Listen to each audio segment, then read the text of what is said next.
This is the Unregistered podcast, and I'm Thaddeus Russell. This is a show about ideas, people, and behaviors that are considered inappropriate, out of bounds, or beyond the pale. The things you're not supposed to talk about if you're a school teacher, a college professor, a businessman, a politician, a parent, a neighbor, or even a podcast host. These are the things you're not supposed to say or even think if you're a good liberal, a good conservative, or a good citizen. Each week, I'll interview a person who has something bad to say. They might be a journalist or a professor. They might be a porn star or a drug dealer. They might just be an ordinary person with an ordinary job who doesn't care about the rules of polite society. I'm not interested in breaking the rules just to be a troublemaker. I'm interested in people who break the rules of conventional thought and to expand the scope of what is possible to say in our society. I'm interested in people who make me think. Unregistered is mostly supported by listeners. If you'd like to support the show and become a member of the Unregistered community, you can join the Unregistered Underground at unregisteredunderground.com. Members of the Underground receive access to my private AMA sessions and to our private Facebook group, as well as discounts on Renegade University courses and events.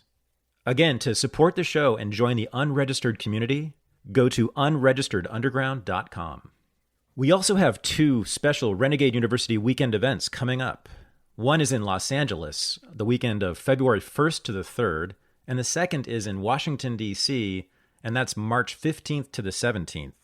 For more information and to sign up for the Renegade University special weekends with me in Los Angeles and Washington, D.C., go to thaddeusrussell.com/courses.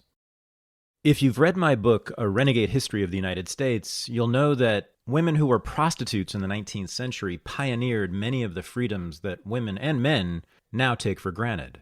My guests this week, who have been sex workers and sex worker activists for many, many years, I think are doing the same thing. This is my interview with Maggie McNeill and Mistress Matisse.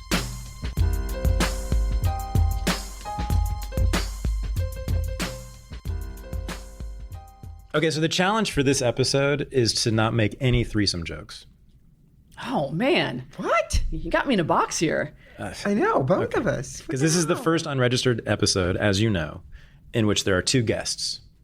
And I just want to make sure that there are no sex jokes at all of any kind. None. Not even implicit. Nothing. Wow. Dude, I've negotiated some tricky scenes before, but you See, you're already breaking the rules. Are you going to behave, Maggie, over here? I would like to point out that not every BDSM scene contains sex. You may not have known that. Sometimes sex is not a part of BDSM. Sometimes it is. Well, sometimes intercourse is not. It's, in my opinion, it's all sex. It's all you might sexy. have the feelings, but people can have sexy feelings anywhere, right? They can have sexy feelings about a secretary or a waitress. Okay, you're already jumping ahead, too. I am. Yeah, I'm going to ask you about BDSM. And Are we on? Yeah, we're on. Oh, okay. Oh, okay. We are on. And I think that's breaking the rule, too. What is? Just kidding. So here's another thing. Here's something I love. I love that we're sitting in like a corporate headquarters in downtown Seattle. It's like so corporate right here. With a whiteboard. It's like a conference room. It is a conference room with a whiteboard and all kinds of cords, and it's like where... And a landline phone. And a landline phone is where like executives in suits meet, and here we are. Maggie McNeill, Mistress Matisse, and my disgusting self. Well, you don't seem disgusting, so we're very happy I'm to disgusting be for here. hanging out with you.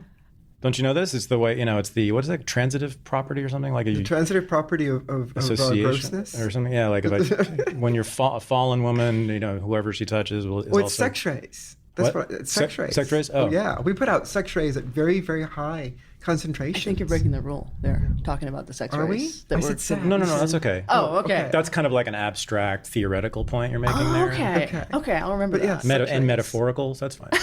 we emit them. We emit them. They're going to go through the walls and just. My point was, we are the only respectable people in this fucking building. I think so. Absolutely. I think so. I don't know them, but I'm just assuming. You know the corporate. Certainly the most interesting. We're not bankers. We are definitely the most interesting. Or at least you are. This is Maggie McNeill and Mistress Matisse, who are both, I want to say, celebrities in a particular world, aren't you? Yes, you are. You totally We are. are celebrities. Get this. I haven't told you this. I had an interview just before this with a professor at the University of Washington, and I said at the end of it, sorry, I gotta go. I have to go interview 2 prostitutes. And he said, oh, you mean Maggie McNeill and Mistress Matisse?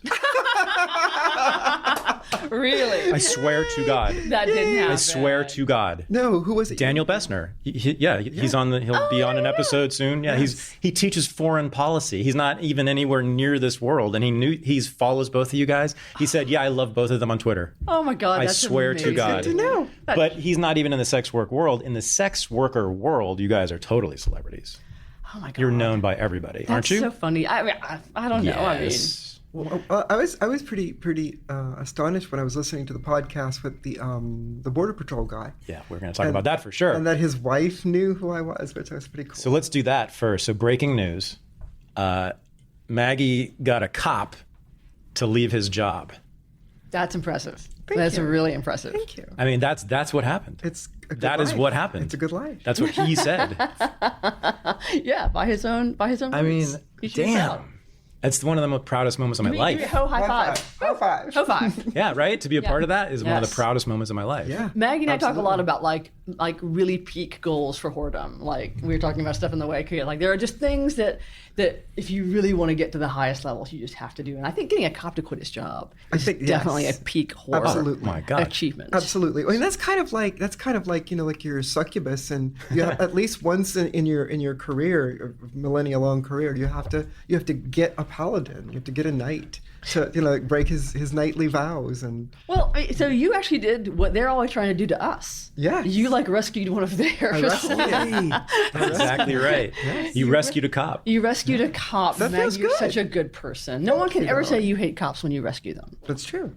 Well, I said that this morning, actually, on Twitter. Somebody said something about the whole Blue Lives Matter things. I said, Blue Lives Matter when they develop a moral compass and quit and speak out against it, like people in Leap or like Serpico or like the guy that quit his job, from that's when they start mattering. That's when they become good guys. So one down, about 1 million to go. Right. I'll Easily. get to work. I mean, We're gonna get divide it up in half. I think we're going to get at least 2 more from this episode. Let's hope. Watch. I'm serious. A lot of men in authority positions find it very, how shall I say, refreshing to give up control, at least temporarily, in a controlled atmosphere. And that's, what I'm counting on. So if you're a cop and the Says the burdens of your professional. work are getting to you, you can come to me. It'll be all right. But let's just think about this for a second. Yeah. Like he was driving around the desert as a Border Patrol agent in his truck, listening to podcasts, and he was listening to you. That's pretty impressive. It is. It is. And based in large part on simply that, he chose to leave this profession he had had for 6 years with a wife and 2 kids in Yuma, Arizona. And now he works as a maintenance man in an apartment building in Phoenix. Yeah. A month ago, Maggie McNeill. That's what you did. Well, and but you know what also impressed me, Thad? Seriously, is a little footnote to it that his wife was supportive. And That was awesome. his wife worked for Backpage, which we will talk about. And so she knew about you. I think they both knew about you before then too. But it was but also just that she was able to say, "Honey, you did the right thing, and I know this is going to make life for us a little harder financially, but I support that moral decision." Man, that's a good wife. Yeah, Totally. it is. I was amazed. I'm still amazed by it, the whole thing. So it's kind of weird though too, right? It's like, why would a sex worker convince a Border Patrol agent to leave his job, right? And he kind of explained it, but what do you think? Like, do you have something to offer people like that? I mean, in other words, I think... What exactly are you asking? I think... That's Oh, well, see, there you go again. It's not funny. I don't find sex funny at all. No, I think what he said We find it terribly funny. is that you offered simply a model of freedom just by doing what you do, speaking, saying what you say, I think he just saw you, I think this is right. I don't want to speak for Josh, but I think this is what he basically was saying. You were simply, to him, a free person. I think also, Thad, one of the things he says in the podcast is, I think you are. well, thank you. No, don't you? I mean, Yes. A couple of years ago, I spoke at an anarchist conference, and I pointed out how the sex work community is a functional anarchist society. Totally. We're a society with no government. There's no top down. All of our procedures that we have agreed to are all grassroots, bottom up, that we've all agreed to do things this way. Matisse, do you agree with that? Yes, I do. I mean, being a member of the sex work community is a self-selected thing. There are, and let me preface by saying, I think it's better if you're a sex worker to be part of the community. There are people who do sex work who don't want to be part of the community. I think that they're more isolated and that they miss out. So it's possible to be a sex worker and not be in this community and to have all these kind of understandings that we have. But I think it's way better when people are. And yeah, we're free in a sense that we don't live in the barn; we live in the forest. Ooh. So that's very good. There are both advantages and disadvantages to both the barn and the forest. But we're in the forest because that's what we picked. And some days it's good, and some days it's bad. But yeah. I was just hiking yesterday with my girlfriend in this really beautiful place on the Oregon coast, and we came across this meadow, and the sun was hitting it just perfectly, and we were like, gnomes and fairies live here. And I was thinking, man, I wish I was a gnome or a fairy. And I started to spin out this whole fantasy of just living in this meadow, and we'd have our living room under that tree and our bathroom over under that tree. That's very sweet. And I was thinking, but now that you say this, right, it's like that was freedom for me in that moment. But you guys kind of do live in the forest instead of the barn. That's so perfect. So That's a great we're metaphor. not housed or fed or protected, but we have our freedom, and we like it that way. Yeah. And I am not implying that women who have more traditional lives are sheep or anything negative like that. I'm not saying that. No. I'm simply saying that, when you live outside the bounds of conventional society. Yeah, but I mean, because I don't think that they should find that insulting, because then we're positing ourselves as wild animals. It's like if everybody's an animal, they're domesticated animals and wild animals, and we're not saying necessarily that, one... Yeah, I'm not insulting anyone. I'm Yeah, just making a metaphor. No. Some horses want to live in the barn. Some horses want to live in the barn. Right. It's very comfortable, And we understand. Don't we?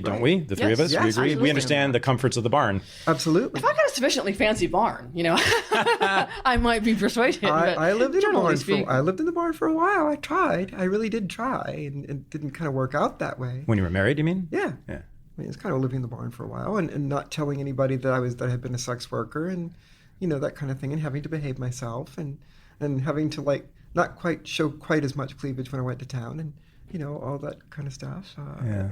I mean, so obviously what you guys do for a living is freer and wilder, but I think, he wasn't watching you do your job. He was just listening to you talk. And I think it's the way you talk too. Mm-hmm. It's the way it's your consciousness. It's just the way you are in the world, the way you situate yourself against and within the world. Does that make sense? So the way you talk is free. So you talk about things that no one else talks about, right? I mean, That's true. that was kind of my reference to us being in this corporate boardroom, right? Right. It's like, I'm smuggling in these sex workers and we're going to talk about dirty things and they don't even know Wells Fargo's right underneath us, right? And above us. And all around us. around We're in the Wells Fargo building on 3rd and Madison, if anyone wants to know exactly where we are. But we're not there when you're listening to this. So tough, Yeah, it's too late now. You can't come over and get Maggie us. and Matisse are not here. Too late, guys, but you know where to find them, or maybe you don't.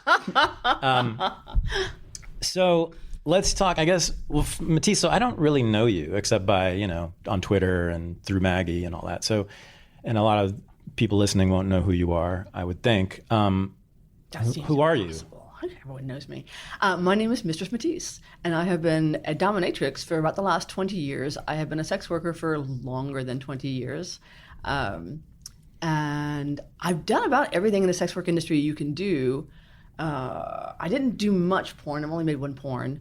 But everything else I've covered pretty comprehensively. Okay, what's included? I was a dancer in many strip clubs when I was younger. Here, Florida, Texas, Alaska, and I think in Tennessee once or twice. Oh, I didn't know you danced in Texas. Yeah, just I was traveling through and so and then was a escort agency call girl, been an independent call girl. I ran and worked in a massage parlor. I was 23 managing a massage parlor. I had no idea what I was doing. Wow. It was hilarious. I hired all my friends. It was great. Where was that? That was over in Bellevue. And this was in Washington. Yeah, right here. And it's been a long time now. So, and the place is gone. So, but yeah, I got a job at a massage parlor, and within about a month or so, the owner realized she was pregnant, and she was having a difficult pregnancy. And the doctor was like, "You need to stay home with your feet up." And I was like, "I can run this place," and I did. And so that was fun. So yeah, massage parlor, escorting, went to Nevada and worked at some of those brothels, went to Australia and worked in some of those brothels. Wow. I really tried to really Australia? Australia. Very comprehensive experience of my industry because I wanted to be able to talk about it with authority. So, I can't really think of anything I haven't. I've never done phone sex. I haven't done that. Okay. Wait. That's that one a why. little bit. Huh? I did phone sex a little bit. Yeah. How was that? Not for me. Some girls love it. Some girls are great at it. I'm not imaginative enough. I keep going back to the same things. I'm not. I know for me as a talker, right? But just now, phone sex it. Well, I find it too much like... You're great at speaking what you really think. Right. Not, hey, talk to me about this particular fantasy. I'm not so good at that. It's just like, if I'm going to be sexual and spend my time, I would rather Although, hang on now, isn't sex work doesn't it always involve some acting? Yeah. And which is what phone sex is. Right, is acting. So you're also an actor, right? It's easier in person, though. Yes, it is. Because you have more to work with. Yes. Right? And you have physical presence to work with. Yes. So phone sex is a tricky job, I think. And I think camming is a tricky job. So I actually haven't done very much camming at all. Camming kind of came along. Webcamming. Webcamming, okay. yeah. Cam girls. Yeah. Which is huge now, right? It is huge. And I've gone and guested on a couple people's things, but I have never set one up for myself. Yeah, I've done only camming in the sense that a regular client wanted a cam show. Right. And so I did a one-on-one cam show for him, not through a cam platform. Right. So I've done camming in that sense, but never waiting for the phone to ring, waiting for the, I've never done that bit. When I danced at the Lusty Lady here in Seattle, they had a room there that reminds you of what camming must be like. It was called the Private Pleasures booth. And you had the main stage where the music was on, and you couldn't really talk to the dancers, but the windows go up and down. It's a peep show, that kind of thing. Mm-hmm. And they don't really have those much anymore. But if you're young and you want to see what one of these looks like, you can watch that Madonna video, Like a Prayer. That's a peep show. So there's the main stage of the peep show, and there's 4 or 5 of you, and you're dancing, and but then there's the one-on-one talk booth, and it's this booth. It's kind of big enough for you to like kneel or be on your knees. You can't stand up; it's too small, or lounge around. And the guy comes in, and you can talk to him. There's glass between you, but you can talk to him. And so, like, the guy you were walking by in the hallway, and you had to be like, "Hey, this is Marcella. I'm in the Private Pleasures booth. Come and talk to me." And some guy would kind of roll in and close the door and drop his money and take his dick out, right? And so I thought, this is what camming must be like, only not in person. Not in person. Like, you're talking to these guys as they walk down the hallway. One of them sees you and thinks you look good, comes into your room, and you start doing the session with them. Do you see the clients when you're camming? I don't even know. I think you can't see them unless they have their own cameras turn on, right. which probably don't. most don't. Yeah. But you can see presences, like if it's a chat room situation, you can see that there are people there and their names and stuff. It's just like a week ago, maybe I went to like some random cam site. I honestly was just curious, and it was like the women in all the little boxes were just like looked to me just like the most random collection of women. Like they looked like every woman I know. Yes. Yeah, that's the great thing about it. I was not expecting that. I was expecting it to be all like fake tits, fake ass, peroxide, blah, blah, blah. And it was just completely, even more than regular porn. Like it's more democratic in a sense in that way, right? Yeah. Pluralistic, I guess is really the better word. But is that right? Yeah. I mean, okay. Absolutely. And phone sex even more so. Well, sure, yeah. Right? Yeah. I mean, there was that Aerosmith video, I remember in the 80s, where the guy is fantasizing, I don't remember what the song was, but the guy is fantasizing about the girl on the phone sex session, and it's this beautiful girl, and she's rolling around and doing all these things, right? And at the very last scene in the video, they both hang up, and the girl disappears, and it's a middle-aged housewife with her hair in curlers, and she's ironing, and there's like a kid in a playpen or something like that, right? Yeah. And that's the reality, and he was just fantasizing that she was this, escort-like Sometimes character. a fantasy is all you need. Right. Okay, so you're an international sex work star. We established that. You flatter me, thank you. And you decided that corrupting our nation sexually wasn't enough, so now you went into drugs. Now you're in the drug business. I am. Sex, drugs. I like rock and roll. What's next? Are you going to start just killing children on the street? What's the next move? How do you move up from that, Matisse? So you're in cannabis now. I am in cannabis now. I have always enjoyed recreational products of many kinds, and cannabis was one of them. But I did not really realize the full potential of cannabis until lately. So for many years, a friend of mine made homemade pot lubes in her kitchen. And Hold on now. Yeah. What's a pot lube? You don't know what pot lube is? No. Oh, now you're my about to know. goodness. See, I She's knew gonna this was going to be tell you. trouble. I knew I was going to regret this interview. Keep going. So basically, I'm not going to, it would be difficult for me to describe the very exact cooking process, but if Chelsea were here, she would know. Basically, you take pot and you render it, because it's a fatty thing, right? You can make pot butter. Yeah. Just by I've done it. Right. So, yesterday. Okay, so you know what I'm talking about, silly man. You can also... You're talking about sex lube with Sex- THC in it. Right. Yeah. But you make it with coconut oil. Yeah. Instead of butter. Okay. So that was the way that illegal homemade pot lubes were made back in the day, was with coconut oil, which can or cannot be a friendly thing to a lady's body, but we won't go into that right now. But when we got legal weed here, I was really excited because I thought, oh, someone's going to make a pot lube and it's going to be like amazeballs because, Right. you know. And I kept trying the few products on the market, and they all sucked. They did nothing. I'm like, I have had better from this from my friend's kitchen stove. I know that it's possible. So I went to her and said, hey, we need to do this. Yeah. And she was like, let's do this. So we did it. And- Because I've been in probably 24 dispensaries in Oregon and Washington and California, and I don't think I've ever seen a lube product. I've seen every other kind of damn that product. disappoints me. I'm sure they have them, but it's not clear. It's clearly not a big thing. It's but a niche it makes product, perfect yeah. sense to me. It does. It really, I mean, I'm not, Velvet Swing is my product. I'm very proud of it. So I can forgive you for thinking that I'm biased, but my product is the most amazing pot lube that anyone has ever Let's made. sell it properly. It's called what? Velvet Velvet Swing? Swing. Okay. Ask for it by name in Washington and California. And so that's where we are right now. So Oh, we can't get it in Oregon yet? No. Oh, God damn it. Here's the thing. Pot can never cross a state line. I know. It's incredible. It blows. It's It's infuriating. crazy, but- so it's the same. You see the same products in all the dispensaries in Oregon and all the dispensaries in Washington because they can't sell across state lines. Right, yeah. Cannabis is not part of the global That'll be economy. next, but it's infuriating. Yeah. People ask me this like all the time, like, can you ship it to me? It's like, no, we cannot ship any. No one can ship any pot product anywhere, Right. no matter what you say. And I can't, even if I'm like a legal state from another legal state. So you have like a production facility in California then, Yeah, and here. Yeah. Oh wow. yeah. I'm in partnership with a larger company, thank God, who have more money than I do. Yeah. So I have some corporate backing, which is really essential. I would never have made it without that. So yeah, I have some resources that the ordinary person just starting out with nothing would not have. How did you get those resources? I'm sure I should not describe that to you on a family podcast. Right. Family podcast. Okay. We have some guesses here. So yeah, I do have some corporate backing. People who I like pitched my product to them, and they believed in me, and they believed in my ability to sell this. They recognized my celebrity status and understood that I would have a platform to push You are a this on. celebrity. I told you. Yeah, I know. Well, they saw that too. They're like, okay, based on everything, you have a good idea, and you have a way to sell it. We're going to do this with you.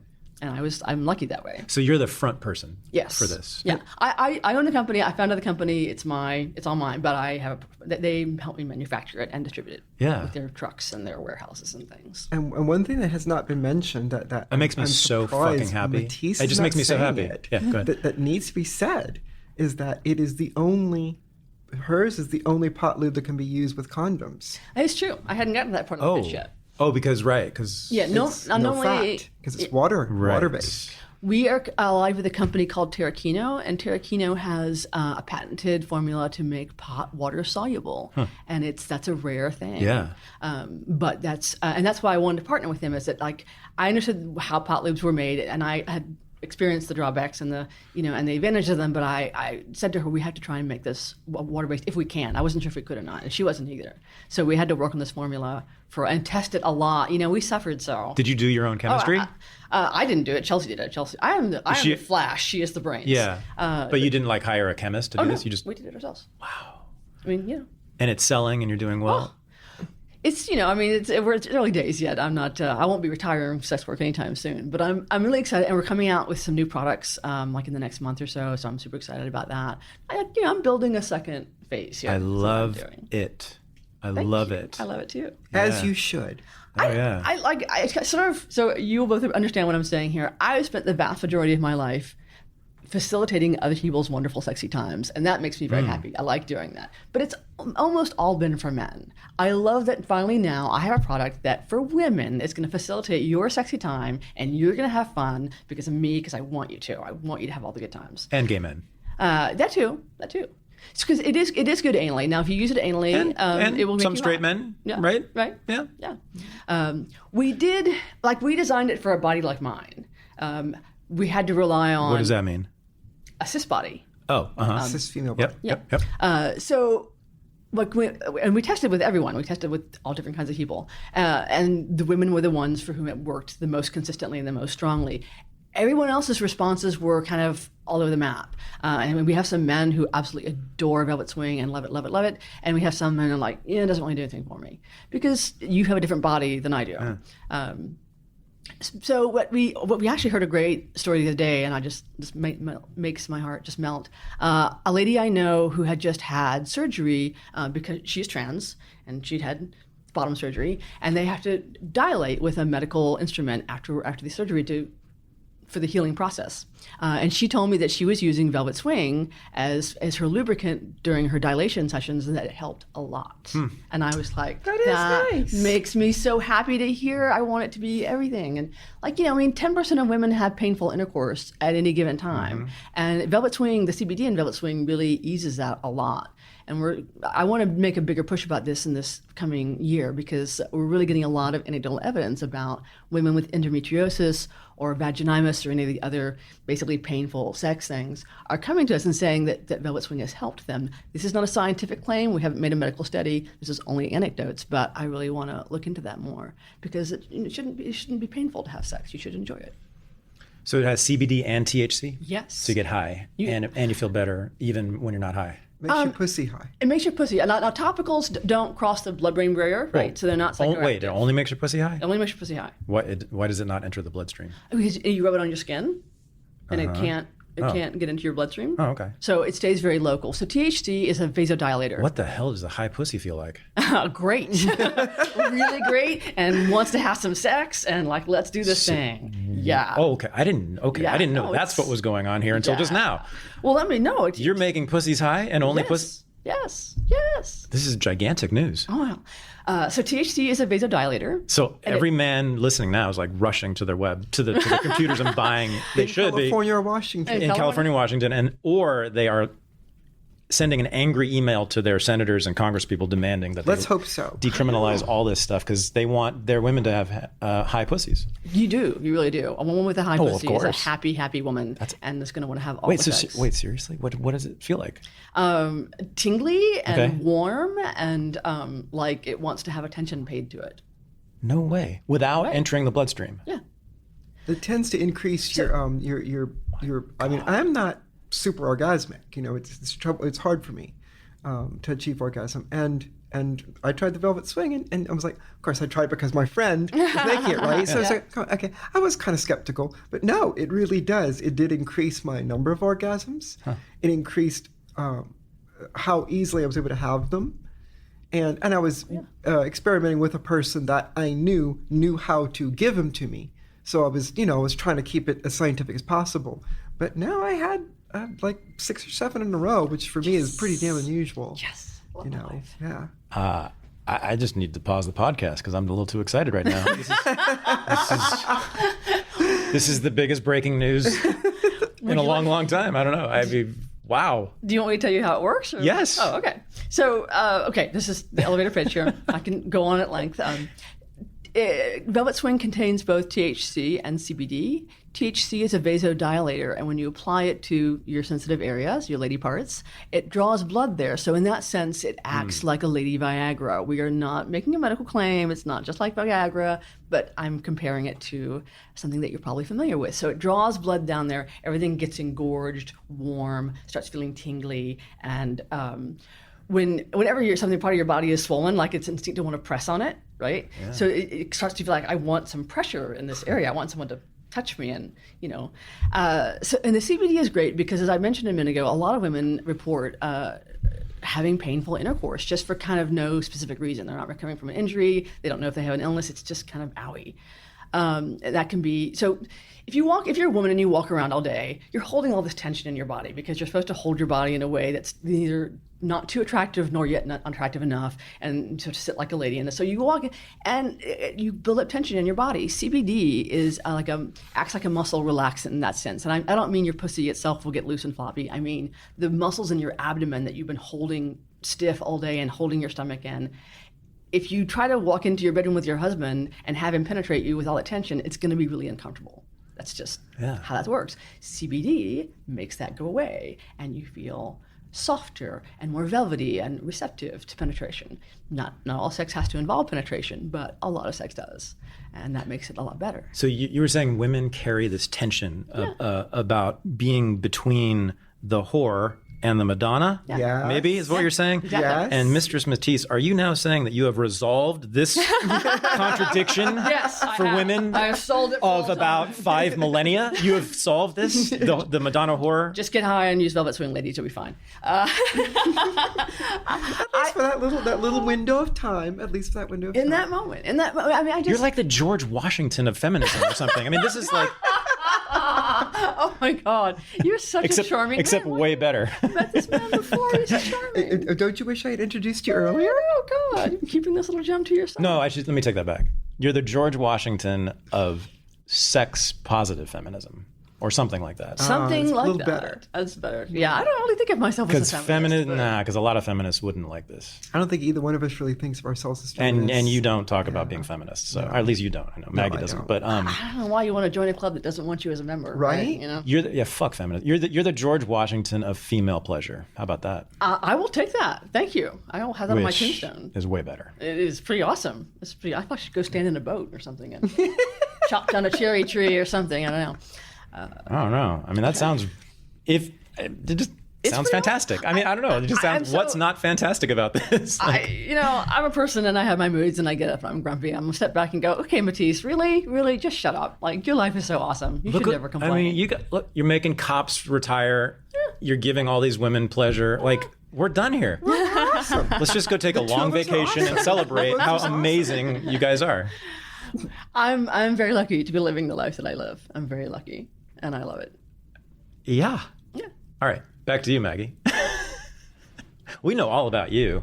Yeah. Oh, there's always more mysteries to uncover with Maggie. Oh, always layers. Always layers.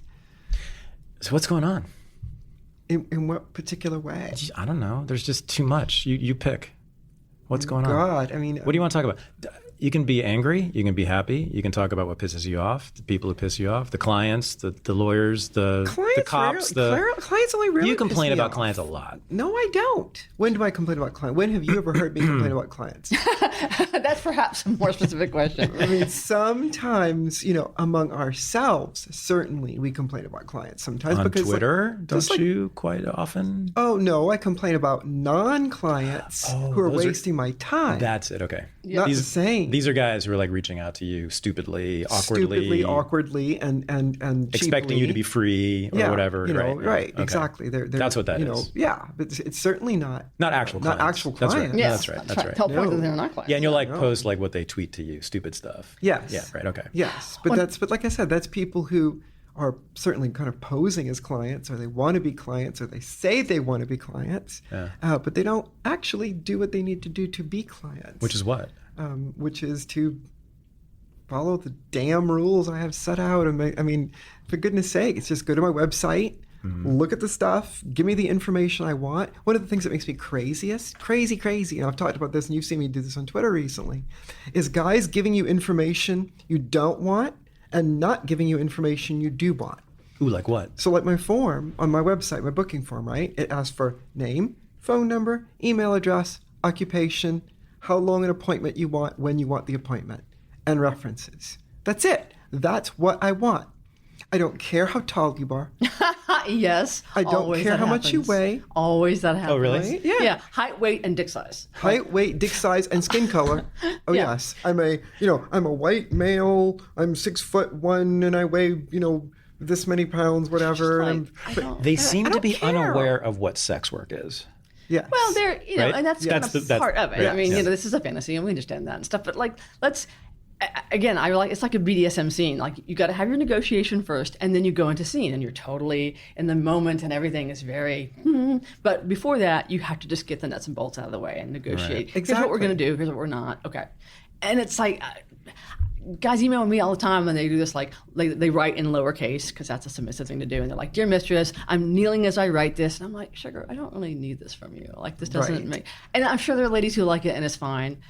It's just like I kind of wish when you get things like that, it's like you so obviously haven't really understood anything about who I am if you're addressing me this way. Right. Which on the one hand, why should they have to? They're asking for a service, but. I'm like, you're kind of forcing this level of intimacy on me before I've agreed to do it with you. So yeah, it's. But you won't find any sex worker anywhere who doesn't. It's customer service. Does this word work for you guys? Compartmentalization. Does that make sense? Was what we're talking about here? Yeah. I mean, you got to get the things. I mean, one of the things I'll say in session when a guy shows, and if he doesn't immediately volunteer the fee.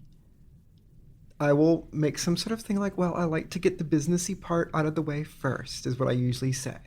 And 9 times out of 10, no, I'd say 95 times out of 100, they understand what that means. Sometimes they still don't understand what that means. And I'll be like, the money? Oh, yeah, right. But usually when you say the businessy part, they immediately get it, right? They pull out the envelope, give it to you. Right. Because they come in and they're all like wanting to hug me and kiss me and say hello and take their coat and all that. And then they kind of like forget that. Yeah. And although that's kind of flattering in a way, it's like I said on Twitter the other day when I was a little aggravated. It was early in the day. It's like, don't text me or email me just to tell me how hot I am. I already know that. Let's give me the information I want. I actually don't mind that myself. I don't mind Feel free to text me and email me telling me how hot I am anytime. But that's not what it's about. That's not what it's right. That is just wasting my time. So this thing about them, I didn't know this, about them letting you know what their height, weight, and dick size are. And skin color. And skin color. Age. Interesting. Yeah. That's all that's the one that you see over and over and over and over. What do you think that's about? Why are they doing that? Well, they're presenting themselves as though they were dating a civilian woman, right? Who would want to know those things. Yes. And it's not that I'm not interested in how old you are or not interested in what you're, but it's not what I need to okay you as a client. The difference, I guess, between a regular date and this kind of date. Is that right? Yeah. Yes. But again, what do you? We're only speculating because none of us know what's in their heads. But what do you think? Like, is this insecurity? Are they worried that you're not going to find them appealing? They just, I think they want to get the part where you accept them over as fast as possible. They don't want to risk any rejection. Yeah. And I wish that we could convey to horny boys that like telling us what we want to hear is the fastest way to be accepted. Like we want to accept you. That's like we're geared towards there. This. When you say we, you mean sex workers in general. Yeah, like okay. we want to have clients come see us. That is the goal. So it's not that we don't want you to contact us. It's just that we do want you to contact us. And because I remember when I first started like kind of teaching other whores how to whore, I was like, 80% of the phone calls that you get will not be suitable to you. Right. So just plan on declining at least that many. Oh, really? That was in my day when it was all phone based. It's maybe different now. I don't know. But unsuitable how? Looking for a service I didn't offer, looking for it at a time or place or day that I didn't offer it, wanted something at half the price of my usual rate, like made unreasonable demands or gave me a vibe that he was going to hurt me. Basically, those are the two things. Like, you're going to be a totally unreasonable client and rip me off, or you're going to hurt me, or you'll be a cop. That's basically the three things. So roughly 80%. Yeah, 80%. Easy. And that's no longer the case? Or? I no longer answer like a open phone line. Like I have ads on the stranger with my phone printed in the paper. So which kind of brings us to news recently, right? Because a lot of that was eliminated because of things like Backpage, correct? Yeah, that certainly helped. Do you guys want to? A lot of people don't know about Backpage and this whole thing. Do you want to lay that out quickly? So, I know you've been talking about this a lot, but just so people know what we're talking about here. Backpage was basically the online version of the back pages of tabloid newspapers. The people who are older may remember that tabloid newspapers, the little free newspapers you get at convenience stores and Entertainment Weeklies. Right. The Village Voice in New York City had Village it. Voice. Yeah. You'd look in the back page, the back 2 pages, and you'd see a bunch of ads, and a lot of them were for sex workers. Lots and lots and lots of them. I'd say most of them. And so when Michael Lacey and Jim Larkin decided to do an online ad service to compete with Craigslist, right? They called it Backpage, which is a clever name, I think. And basically that's what it was. It was the back pages of tabloid, but on the internet. Right. And separate for each city. And so And it was a marketplace for anything, It was not just sex anything, work. right. Not just sex work, although sex but work is including become- sex work. Yes. including sex work, right? You know what's not smart? Job sites that overwhelm you with tons of the wrong resumes. But you know what is smart? ZipRecruiter.com/Russell. Unlike other job sites, ZipRecruiter doesn't wait for candidates to find you. ZipRecruiter finds them for you. Its powerful matching technology scans thousands of resumes, identifies people with the right skills, education, and experience for your job, and actively invites them to apply. So you get qualified candidates fast. No more sorting through the wrong resumes, no more waiting for the right candidates to apply. It's no wonder that ZipRecruiter is rated #1 by employers in the United States. This rating comes from hiring sites on Trustpilot with over 1,000 reviews. And right now, my listeners can try ZipRecruiter for free at this exclusive web address, ZipRecruiter.com/Russell. That's ZipRecruiter.com/RUSSELL, ZipRecruiter.com/Russell. ZipRecruiter, the smartest way to hire. Backpage, let me just clarify. Backpage was like one corner of one site. It was a fairly obscure page unless you knew what you were looking for, unless you were a sex worker or someone looking for a sex worker. So it isn't like this was like this huge like Yahoo kind of compass. Even if it were, but let's specify that it's not. It was an obscure little corner of the internet that you only went if you were looking for that one thing. But for some reason, the anti-sex work organizations decided that Backpage, not any of the other escort sites, and there were many of them, and there still are many of them, Backpage was the site that they had to take down. I don't know if they got to look at the balance sheet and wanted to like grab up that property, or like if one of them said something that pissed off some senator, but they just decided they were going to take down Backpage. I think I know exactly. I think I can answer the question actually, because I had started my blog already when they took down Craigslist. took down the 6 months. sex work site, sex work part of Craigslist. Well, Craigslist actually technically took itself down. Yeah. But that's what you meant, the and they sex actually work. put censored over it. Yeah, the rest of Craigslist still exists. It's just there's no longer sex ads. Yeah. Right. When did that They even happen? took off the personals. Autumn of 2010. Okay. Autumn of 2010. And so, because basically Craig Newmark, did not start Craigslist to make a ton of money. He started it first as a service. And when he found himself, he was a shy kind of person. And when he found himself the center of all this unwanted attention and crazy shit like CNN's Amber Lyon sticking a microphone in his face after literally doorstepping him and saying, oh, you're sex trafficking children, he was like, I don't want any part of this. And so he backed down and just took it down, which, in my opinion, what happened was they wanted a big show. They wanted a villain. They wanted to hang him high, right? They wanted to hang him from the tree. And when Craig just folded and said, nope, sorry, not playing the game, they had to turn that anger and that straw manning somewhere else. And Backpage was the number 2 in that market.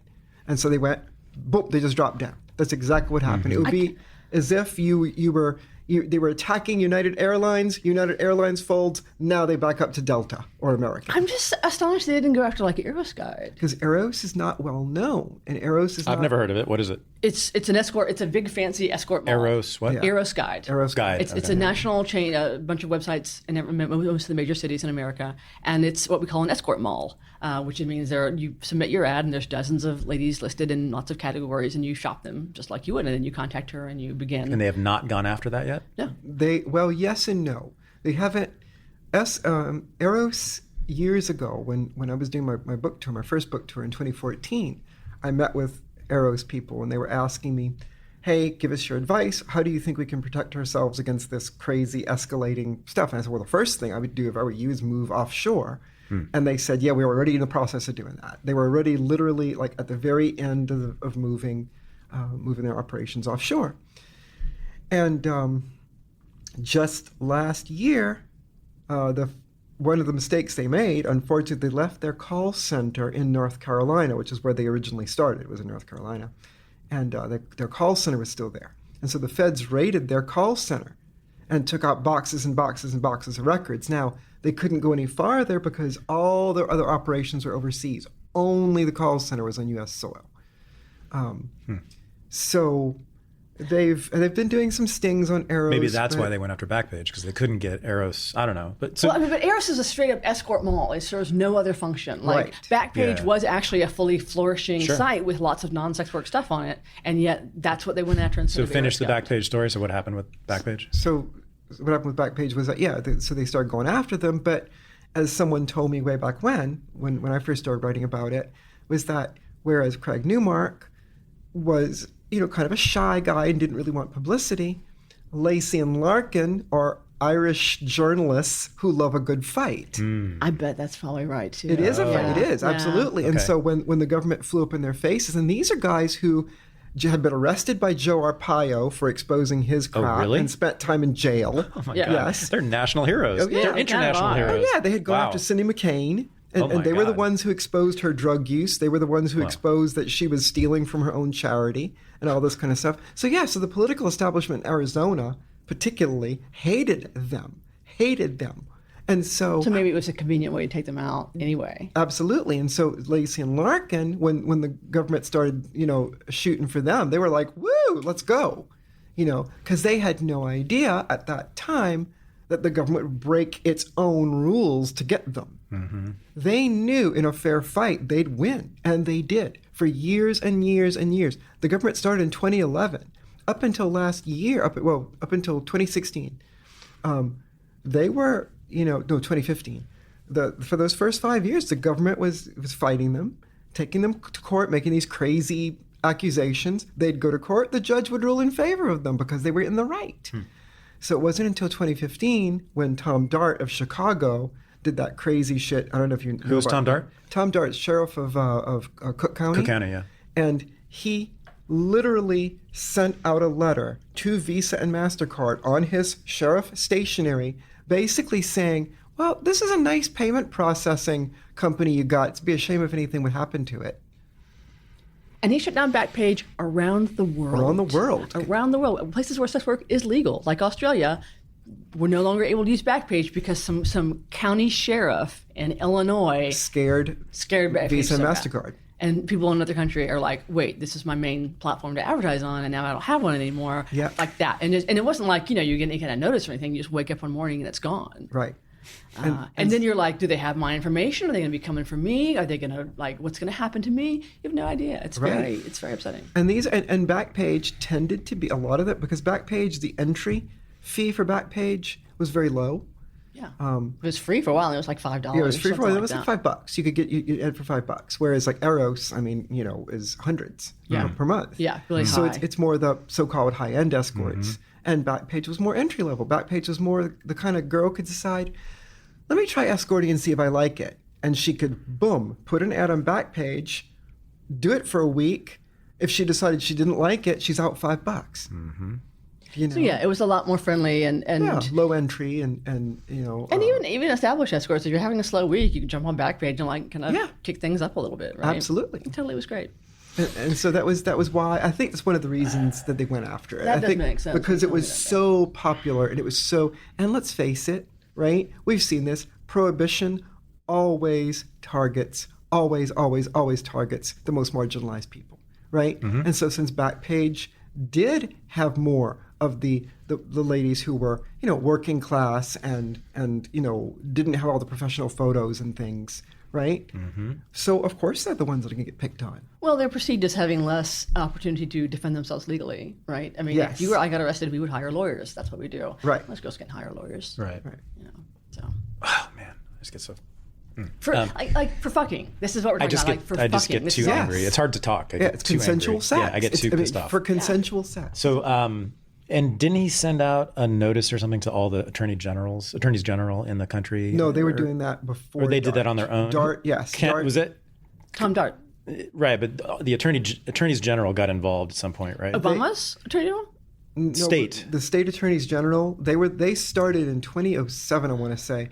They were the ones who pushed our friend Kamala Harris. Yeah. She led the charge. Yeah, Kamala Harris definitely was. But weren't the attorneys general doing? There were some. I don't think every single state. Okay. But I mean, there was a sort of movement among the prosecutors. Yeah, it was. It was like the Attorneys General Association. Yeah, there was a letter. It was like 40 something of them. That's a lot. Got on board. Yeah, right. And they were the ones that First, they And DA, pushed district Craigslist. attorneys too. Yeah. But first they pushed Craigslist. And the reason Craigslist started charging was because those guys started saying, oh, well, there's no way to make sure that these girls are even 18. And so Craigslist was like, how do we know that they're 18? And the feds go, well, charge a minimal fee so that they use a credit card because you can only have a credit card if you're 18. So Craigslist said, okay, and did that because the feds asked them, not the feds, but the Attorneys General Association asked them to. Then, as soon as Craigslist had done that, what they didn't realize, of course, because again, Craig Newmark was kind of a shy guy, didn't expect this kind of duplicity and evil. The Attorneys General literally then flipped around and said, look how much money Craigslist is making from these ads. This guy is an evil pimp and he's making money from all these. Well, you just made him charge. They weren't charging before, right? And so then they started using that as their new thing. Damned if you do, damned if you don't. Right. And so then after he folded, they just immediately turned the cannons to Backpage. Right. And it was the Attorneys General that led the charge. And Tom Dart, the way he got involved was that he's in bed with Swanee Hunt, the billionaire prohibitionist. I was just about to mention her name. Yeah, you got to follow the money like that. Someone is funding Who's this. Swanee Hunt? One of the daughters of H.L. Hunt, the oil multi-bajillionaire from the mid 20th century. Right. She's one of his daughters, inherited a bunch of his money, and she has a thing against sex workers. So she's made her life's work to make our lives miserable. How old is she? Not old enough. Not old enough. But she's old. I wish she was. How healthy is is she? Not too healthy. Too healthy for my taste. Too healthy. Yeah, So she'll be around for a while. Yeah, she's not 90 in an ICU, so therefore anything else is. I think the good Lord should call her home. I think so, too. The good Lord should call her home. That is what I think should happen. I'm not going to say anything, but I'll just let you say that. So that's our opinion only. So the states, right, filed suit against Backpage. Is that correct? Or suits, many suits. Many suits, various against suits Backpage, which eventually were successful in shutting it down. No. The suits were never successful. It was the law that shut them down. Is that right? No, it was the federal government finally decided, even because Backpage kept getting around every trick they'd pull, right? When Tom Dart did the Visa MasterCard now, they started taking Bitcoin and they started taking mail-in money orders. And letting you have an account, so you could charge things. So you could send in like a few $100 and then I'm renewing my ad, that kind of thing, Right. So they found ways around the credit card thing and kept going. And so then the villains, of course, unlike the villains in movies, they didn't just twirl the mustaches and go curse is foiled again. They thought up a new plan. And the new plan was to, keep trying these crazy new things in Congress, and a lot of these laws that started out trying to target Backpage kind of fizzled. This went on like 2016, 2017. And then finally, Backpage decided at some point, what was it? I think it was, I want to say January of 2017, January of last year, when they basically said, that's it, we're closing down our escort section. But they knew, everybody knew, escorts don't just go away when you say we can't do something. We figure out a different way to do it. And so they started, and there's still escorts on Craigslist. They just advertise in different sections. They advertise in the personal section. They advertise in the, massage section. They advertise in the personal services, whatever. And so escorts were still doing this on Backpage. And it infuriated the prohibitionists that they felt like Backpage was slipping through their grip, right? Because the guys had sold the company. They weren't owners of it anymore. They had no established escort section anymore, right? And so one of the reasons that this terrible FOSTA law was written the way it is, it's written with an ex post facto clause specifically because they wanted to try to do this crazy unconstitutional thing, right? Ex post facto laws prohibited in Article 1 of the Constitution. They make this thing so that they can try to go after Backpage even in the past. Retroactively. They can retroactively, even though, yes, they're not doing that anymore. Yes, we didn't file charges while it was going on, but we're going to file charges against them for stuff that they did years ago when they did own it. When it wasn't even illegal, actually. When it wasn't illegal. It's just Right. amazing. Right. So this was FOSTA. the law you're talking about. Fosta-sesta. Yeah. Fosta-sesta, and it's like an Orwellian name, right? Yes, what does FOSTA stand for again? Oh, God. It's something. I don't know. It's this pair of laws. Preventing sex traffickers from abducting our children into slavery law or something. Yeah. I don't remember. So it's a pair of laws that Congress passed. Yeah, one's in the House, one's in the Senate. About a year ago? No. Goodness, no. This year? I want to say Trump signed it in May?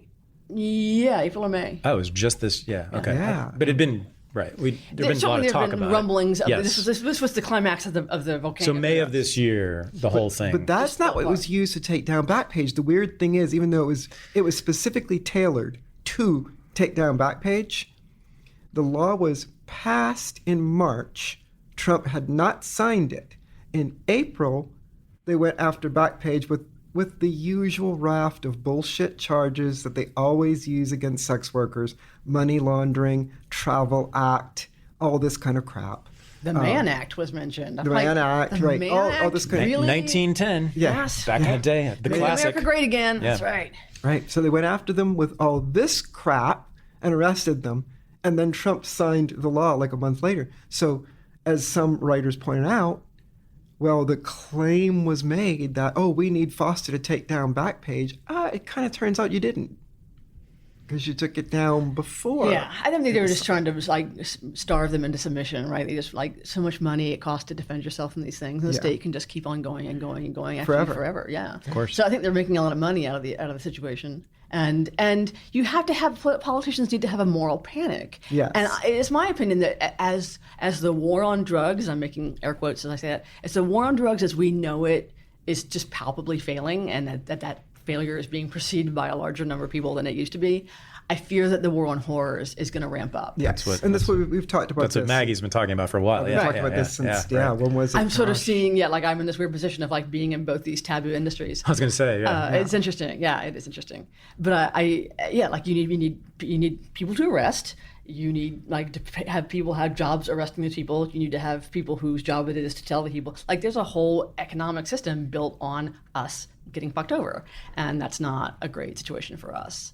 But there's a lot of it makes you understand why this is so vociferously condemned, because economics.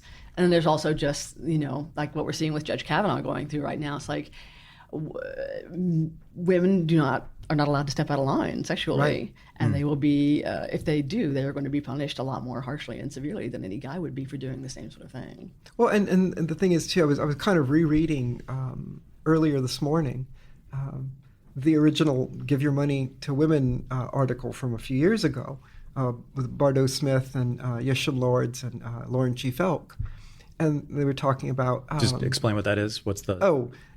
What it was is that it was a movement they came up with. Give your money to women. Where what they're pointing out is that traditional feminism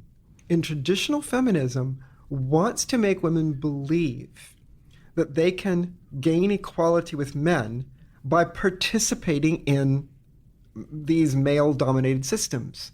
In other words, you join the corporate world and you compete with men, like men, on men's ground that men have defined by men's rules. Yeah, right. You dress like men, you act like men, you give up your whole damn life like men, you sell your soul to the corporation, the quote, glass ceiling, close quote, all this crap. And that's the way you do it.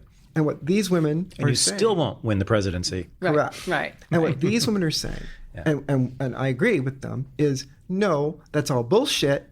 Women shouldn't have to act like men and be men and play by men's rules in order to achieve economic and social equality. We should be able to do it like women. And of course, the feminists don't like that because women can do that on their own without having to be sold a bill of goods. And a feminism is kind of like a corporation, right? It's Feminism, Inc. Or, the more sophisticated feminist argument against that would be is that you're essentializing women as sexual beings. Yeah, blah, blah, blah. But, and your argument against that is... Men do that anyway. Men do it anyway. It doesn't matter whether you think of yourself as a sexual being or not. You can be the most unsexual, you can go down the street in a sack, and guys are going to sexualize you whether you like it or not. Right. So why do we not just use that? And of course, that's what Matisse and I do. We do use that, right? Yes. Right? Also, it's that neither one of you, I take it, lives as a sex object. correct?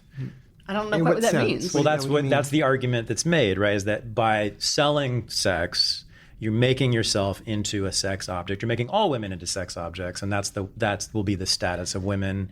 So if I was a lawyer, would I make women into law objects? No, am I a law we object? of course all agree this I is know, nonsense, just but so that's the argument. Yeah. Well, I mean, and I understand, like, so why is this only true of sex work? How come no other profession makes you feel like, oh, you're being degraded? I'm like, I have been in Right. straight jobs where it was not a good situation. I'm not going to go into it further. And I had no power to correct that situation. Right. And so I left the job. But like, it's like women get oppressed and have things done to us in all walks of life. Sorry, Why are you? you're talking about like a Me Too-ish kind of Yes. situation you were in a Yes. straight job, Yes. and you felt like you had less power there than you do as a sex worker. Oh, course. absolutely. Of course. Oh, no, I would have been fired. and why? Because I'm a woman, and I was a young woman at the time, and it was No, but why do you have more power now? Oh, because I don't have to stay in a situation that I don't want to stay in. Right. Right. And I'm not trying to blue sky you and tell you that sex work is always like empowering and uplifting and noble. Sometimes it's not. Sometimes it's just a job that you do. But sometimes it's really amazing. So it's just like any other job that way. There are good days and bad days, and like I've gotten to a place in my career where everything is really great for me, but that doesn't mean I didn't do some gritty gigs back in the day. But like none of that harmed me or damaged me. It's just part of my experience of the world. Right. Well, there's another thing too, is that when you work for whatever, a alpha corporation, and your boss is sexually harassing you, whatever, right? And you have to quit. Now, what do? If you're going to quit, if you've got bills to pay, if you're living hand to mouth like most people do, you got kids, whatever, right? What are you going to do? Now you have to sit tight and somehow manage to stay afloat in that company and maintain whatever self-esteem you've got or whatever, while you're trying to send out feelers to other companies and trying to apply to other jobs. And if your boss finds out you're applying to other jobs, you might get fired just for that. Or let's say you can't take it anymore and you quit. Now what?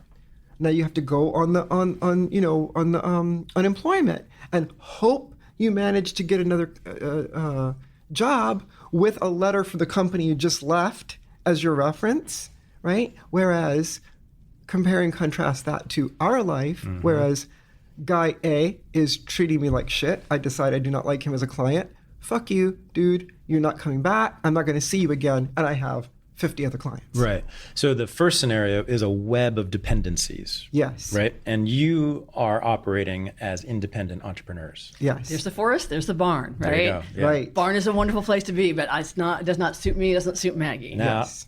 the socialists would say that you are still slaves to the market, and the market demands that you be sex objects. So it's still no good. Well, I act the way I want to act. I mean, it's like, if people see me on Twitter or people follow me on Twitter, it's like, I don't pull punches. I don't just act sexy. I don't only talk about sexy That's for things. sure. Yeah. No. And guess what? Sometimes I lose clients because of it. I have had guys at meet and greets and such, and I've said, they've been like, oh, blah, blah, blah, Maggie, you're so wonderful. And I'll be like, well, you never booked me. And right? And then had those guys say to me, you intimidate me too much, or you're too out. So there is, as Matisse there's is some saying, price to be paid, that's yeah. part of the forest. Yeah. That's part of living in the forest, right? Sure. Yeah. Right? Yeah. Right. Yeah. It's like, okay, but I am just me, and there's still plenty of guys who are willing to see me, plenty of guys who want to see, who are Right. interested. And as far as the whole, you're making yourself into a sex object, whatever, I don't groom myself any differently or whatever since I started sex work than before. The only I spend more money on my, my dermatologist and stuff now than I used to, but Yeah, I think people who insist like on it. that are saying are telling you about themselves. They're saying to me, Yes. I can only perceive you as a sex object. I can only see you in this one dimension because you represent this thing to me. I'm like, that's on you. I'm actually living a great three-dimensional life here, and I. So Yes.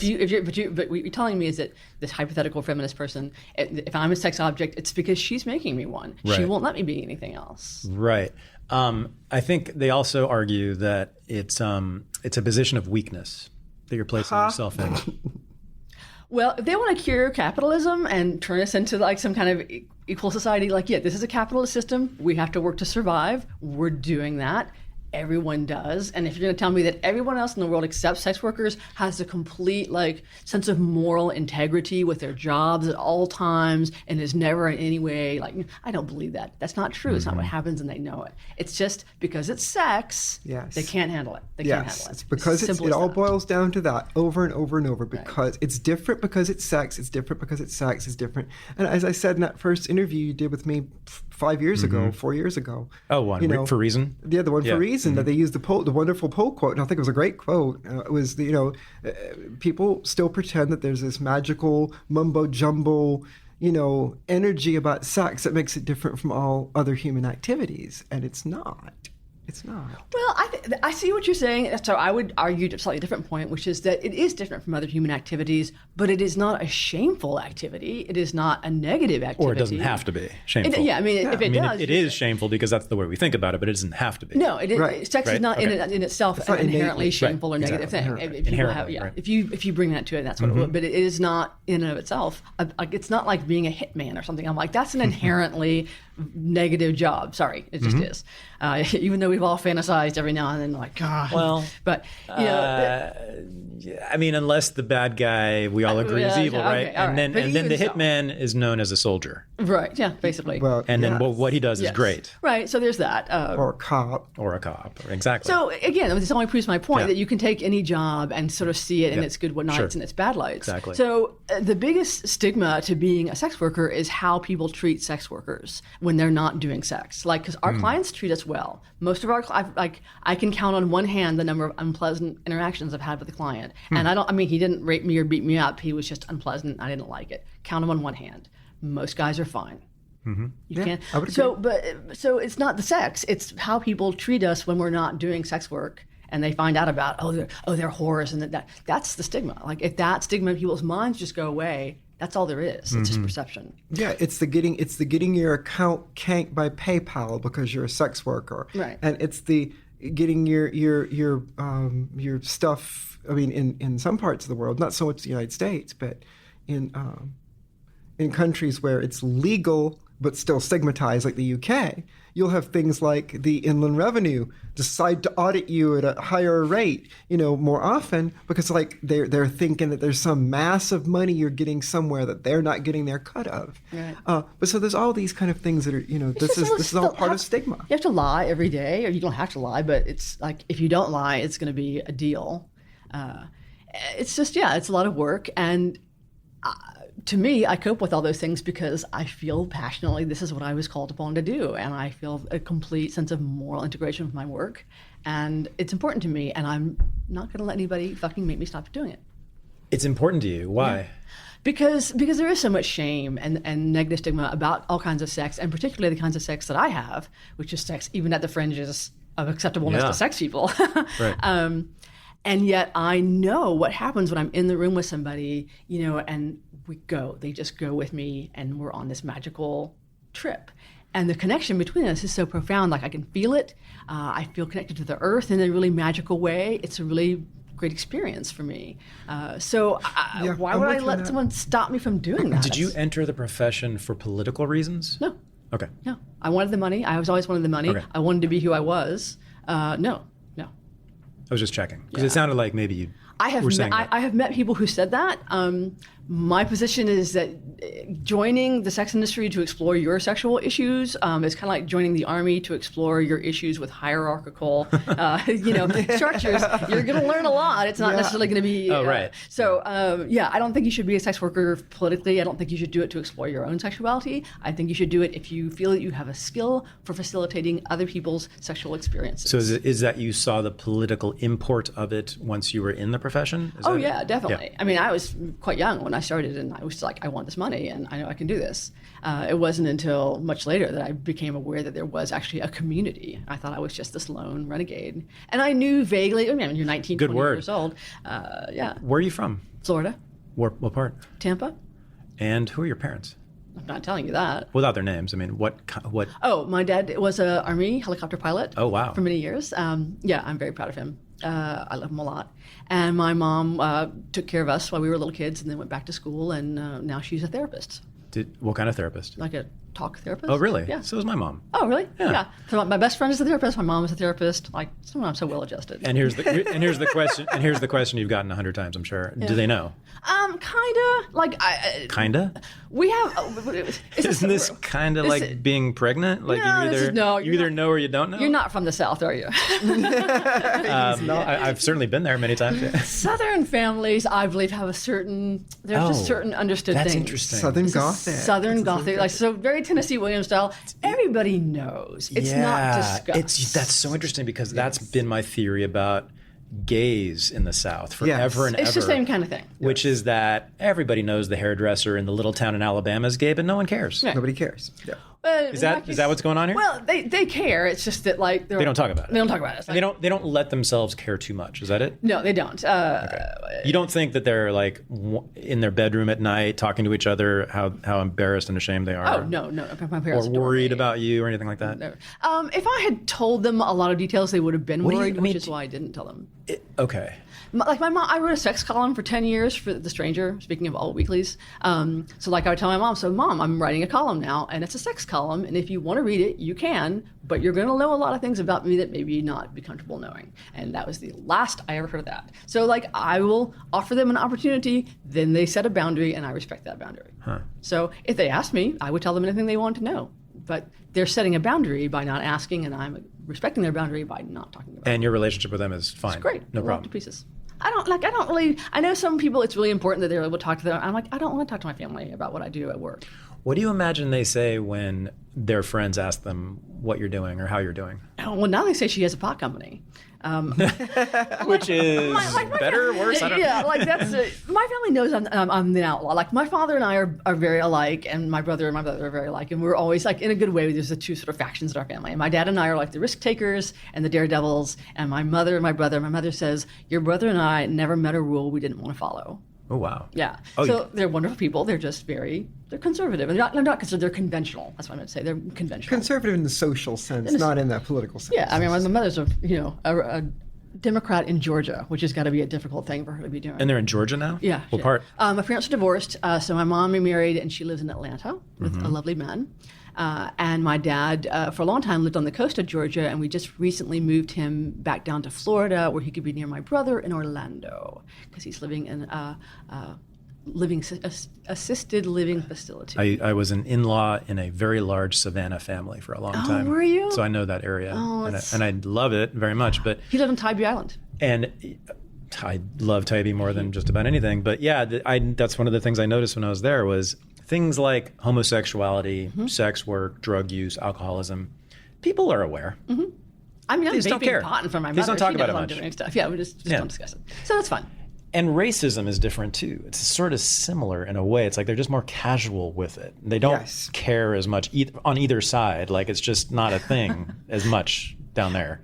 I'm laughing because I had that conversation with my family every time I go home to visit. They'll say something. I'll be like, maybe you shouldn't really say that. And they're Yeah. like, they wave their hand at me. I'm like, okay. Yeah, it's a conversation for another podcast. Yeah, but it is. I have found that's interesting that you said that about your parents in the South, And Southern culture, and yeah. this. They don't mean it in a bad way. They just don't understand that. And it's not major stuff. They don't say like the N-word or anything. They'll just say something kind of casual. Yeah. And I'll be like, Well, because I mean, Puritanism didn't have its roots in the South. Right. Actually. I think there's deep historical roots for this. That's an interesting I'm the point. historian here. I should be telling you guys this. Let me take over for a second here. So yeah, the Puritans, they were in New England. They weren't in the South. And in fact, that's one of the reasons we had a civil war is because they weren't puritanical enough.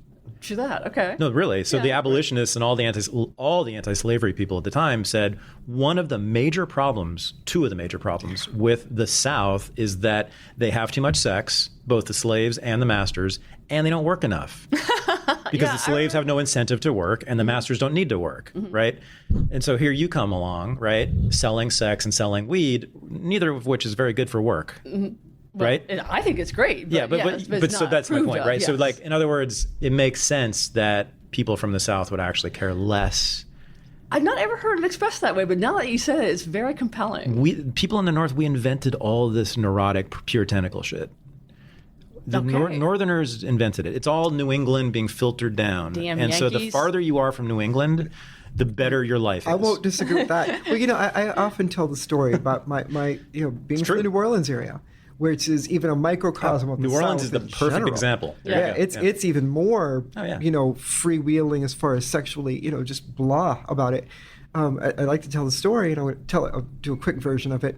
In 1984, we had the World's Fair in New Orleans, and they always have some kind of construction, right? And so they had this big sculptured wall with a 40-foot mermaid next to the gate. And I didn't get to go to the World's Fair. My grandmother went, and my mother and my sisters went. And I asked them after and my grandmother told me about how beautiful the mermaid by the gate was and everything, right? And that was it. Well, 2 weeks later, maybe something like that. I don't watch television news, but I happened to be, for some reason, in front of television news. And there's a young male reporter talking on the national news about the New Orleans World's Fair, and he's scandalized by the fact that the mermaid is topless. Mm-hmm. Yeah. My 70-year-old grandmother had not thought that was worth mentioning. Awesome.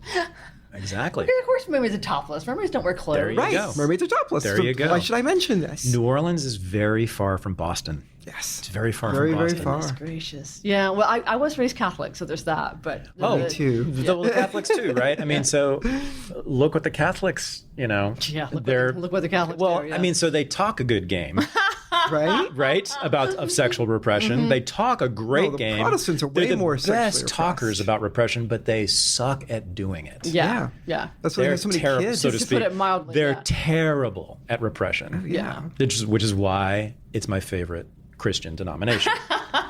I'm completely serious. No, I mean, Yeah. there've even been surveys where they found out that people who, if they're going to identify as any religion at all, people who identify as Catholic also self-report the best sex lives of all the Christian Wait a minute. denominations. Catholic too, right? You? No? Yeah. Raised, yeah. Born I and thought raised so. Catholic. That's right. Oh, Yeah, it's New both of you. Orleans. Goodness. Catholic Yes. school, 12 Right, years. of course. I forgot about you. baby. That's Yeah, right. me Of too. course. Catholic 12 school, all the years way of through, nuns, all the way through the yeah. nuns. 12 years of nuns, and this is what you do at Catholic Do school, you? ladies I and know, gentlemen. but that's Send your awesome. girls to Catholic school. They'll become world famous whores. Okay. Let's do a little ethnography of sex work for a second here. How many other Catholic sex workers do you know? Is this a thing? Have you noticed this as a I pattern? think it's a thing. I will tell you that Catholic Catholics, kinky people. Catholic kinky people and Jewish kinky people is a big thing. Jews and Catholics. Jews Yeah, and- Jews and the- They the run ven- they run the kink section. Right, because Episcopalians just aren't like Completely comports with my own sexual history. Yeah, if you've had a lot of Completely comports intense with- You were sexual raised Catholic training. too, weren't you? No. Oh God, no. Atheist, fallen. Oh, that's Jew, right. That's right. Because your fallen parents were- Mormon. That's right. I Oh, they forgot were about complete. that. Oh, that's So you right. flunked out of all the They were religions. complete freaks from the get go. No. But yeah, in terms of the people I've been with sexually, yeah, it's really Freaks, well. yeah. I've only been with Jews and Catholics until the current relationship.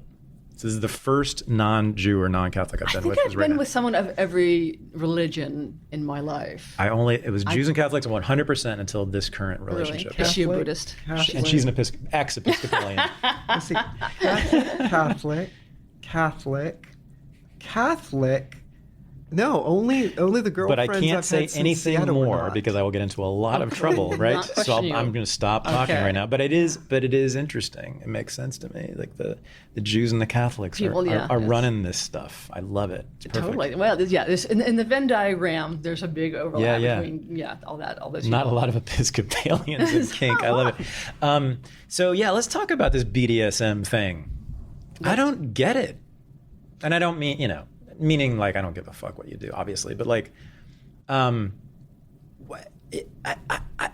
don't know. I just can't relate at all, and I'm trying to. You're so vanilla, Thad. I am super vanilla in a lot of ways, and this is one of them. Let me start with this. Let me ask a more intelligent question. That wasn't even a question. It was so stupid. You're a dominatrix and have been for 20 years. You are also a leading sex worker activist. I have noticed, I think I've mentioned this to you maybe in private, that a lot of, I was talking to Maggie, seems like a lot of sex worker activists are dominatrices. Is that correct? It's anecdotally that seems like it to me too. Okay. There are several reasons why I think that is true. Okay, let's go. Okay, so reason number one, saying that you're a dominatrix is a way to publicly identify yourself as a sex worker without admitting that you do genital intercourse. So it's kind of One more time? saying that you're a dominatrix implies that you don't do genital intercourse. Correct. So it's a safer way to out yourself as a sex worker to Right. say that you're. So there's some class structure at work here, which is not why I became a dominatrix. I was happy being an escort, but I was kinky in my personal life as well, and I wanted to be kinky in my professional life too. I wanted to bring the skills that I was enjoying to my work. But I think some women do get into doming because you don't have to have genital intercourse. And it's perceived. Most people have a lot of, especially now, a lot of mistaken perceptions about how being a dom really works, and that there's not the difference between being a dom and being an escort is really pretty small. It's like a penis in your vagina, and that sounds like the biggest thing in the world. It's not. It's really not a big deal. It's not.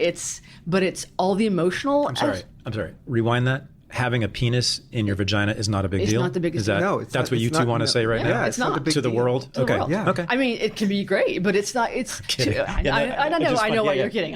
It's not the big deal in what we're talking. It's not a big division. I mean, Not to I'm me. kidding and I'm deadly serious at the same time, right? This is the entire fucking argument everybody's making about sex work on our side, which is it doesn't have to be a big deal. Well, here's people, the thing, too, right? right? Is that Yeah. right, Matisse? That's what you're Yes. saying? Yeah. No, I've said,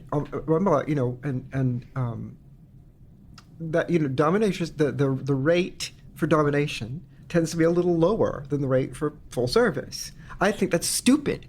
Why in the world should that be? Wait, you charge... Wait, sorry. Say it again. Less? Dominatrices charge less.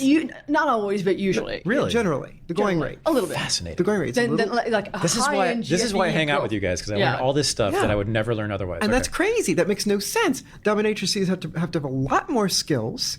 Matisse has put way more hours of training in than It's a I have serious to learn her performance, am I craft. right? Yeah. It's a serious performance. Yeah. It's a lot more emotional energy. Yeah. You've got to buy a lot more equipment. Yeah. And yet they charge less on average. Why? Because of the P&V. Oh yes. The magic P&V makes all the difference. So I actually get to do half the energy outlay that she does, that Matisse does. I don't have to have any of the equipment she has. I can, on a bad day, if I'm not feeling, I can phone it in. I can psych myself for an hour and go, whoop, and go in, do the session. Guy walks to the door and I start crying again.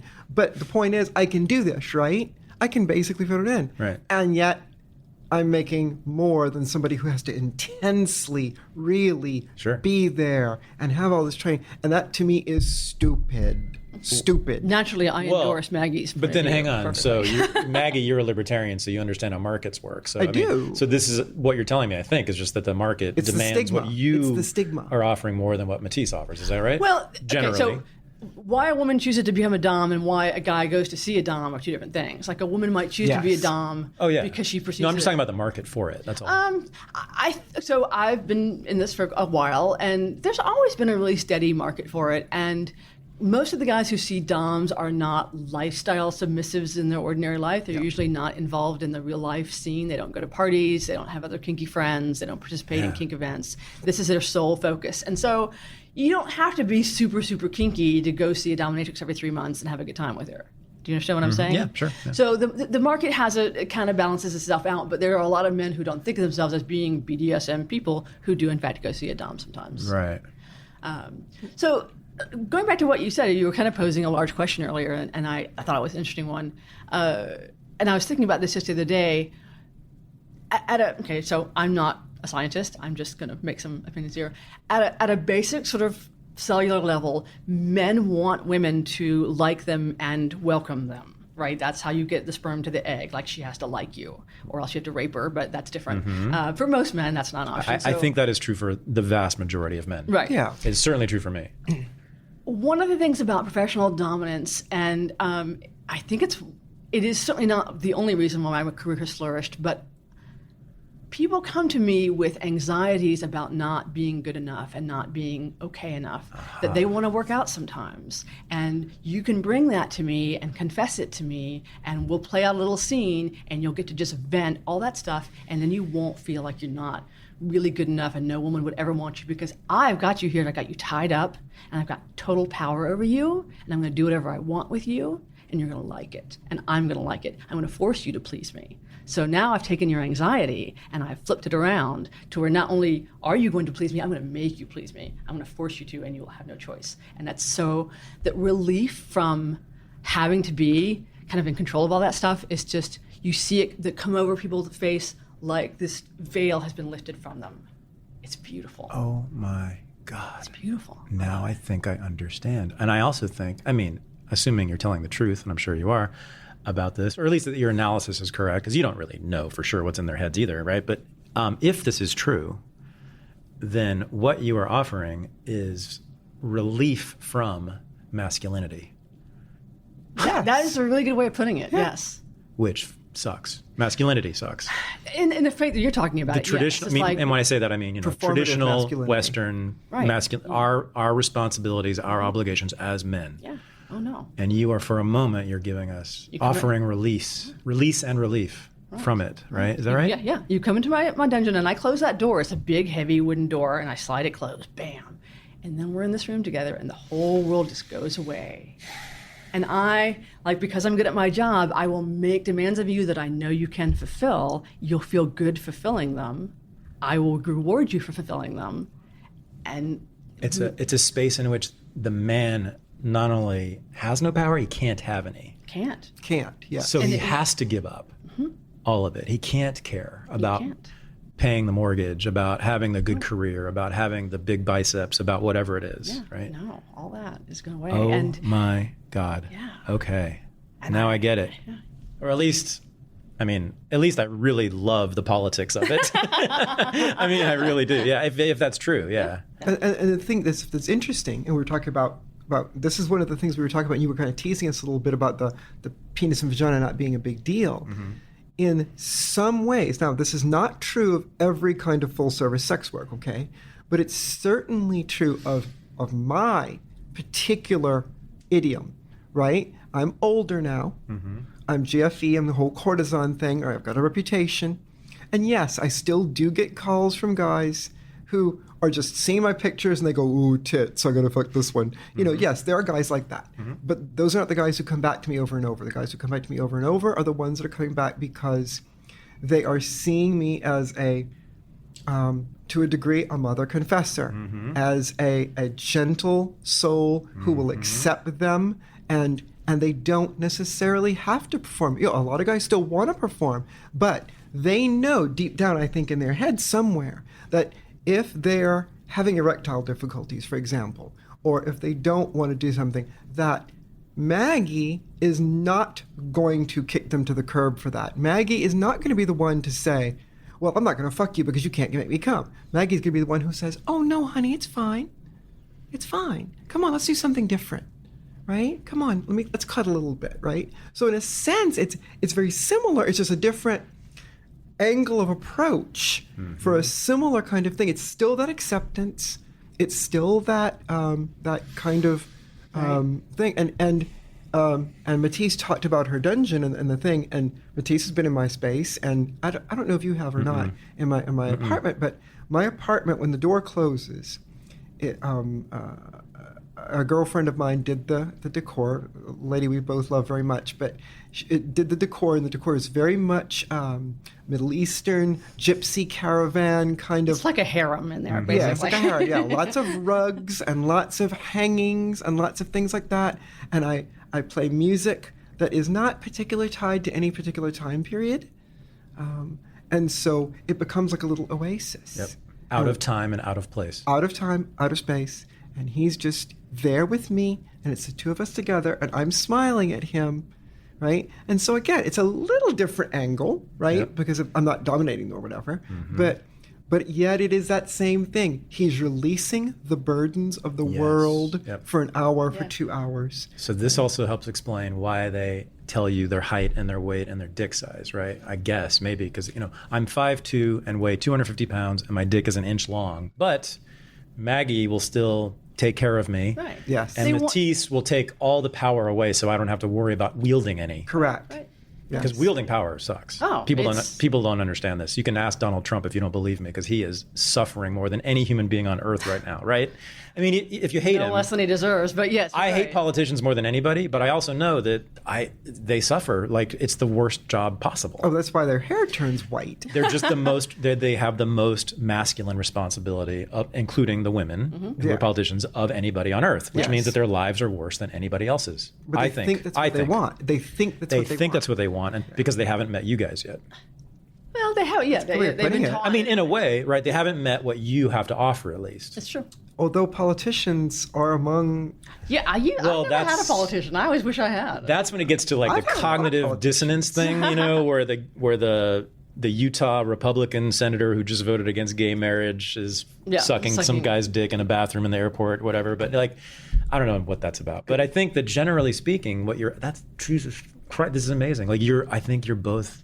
all of you, I guess, are offering that in a way. That's what's going on. It's like this respite. I can get that to a man from being a man with traditional sex too, but it's harder. Which is exactly the opposite of how it's thought of, right? Yes. Right. Like Maggie and I laugh about this all the time. Like if people like talk about how terrible our clients are, so nice to us. Pussycats. They're so nice. And they're so good to us. Flowers and gift cards. I'm sure. I've never had any doubt about that. Yeah. I'm just like, I want to give people like this gift of respite. And I want to show them that intimacy can be both like a fearful and a wonderful thing. Like you're so afraid to like let me see them. And one of the things that I say when I'm playing is like I will tell them, I see you. I see, and I'll describe what they're doing. I see you crawling around on the floor. I see you shaking your ass. I see you. And it's like, you can see it's like ripping off a scab or something. It's like, I want to be seen. I'm terrified of being seen, but I want to be seen. I want this side of me to be seen and acknowledged and loved. I want to crawl around the floor. I want someone who loves that. Yeah. And I'm like, I love it. Fucking crawling around the floor for me. I will talk about that all day long, how great that is. And I mean it. And so, anything you want to be, any unloved part of you, you can bring to me. And as long as it's within my bounds, I will love that part of you. Right, but you're in control of every single second and every single inch of space in there, right?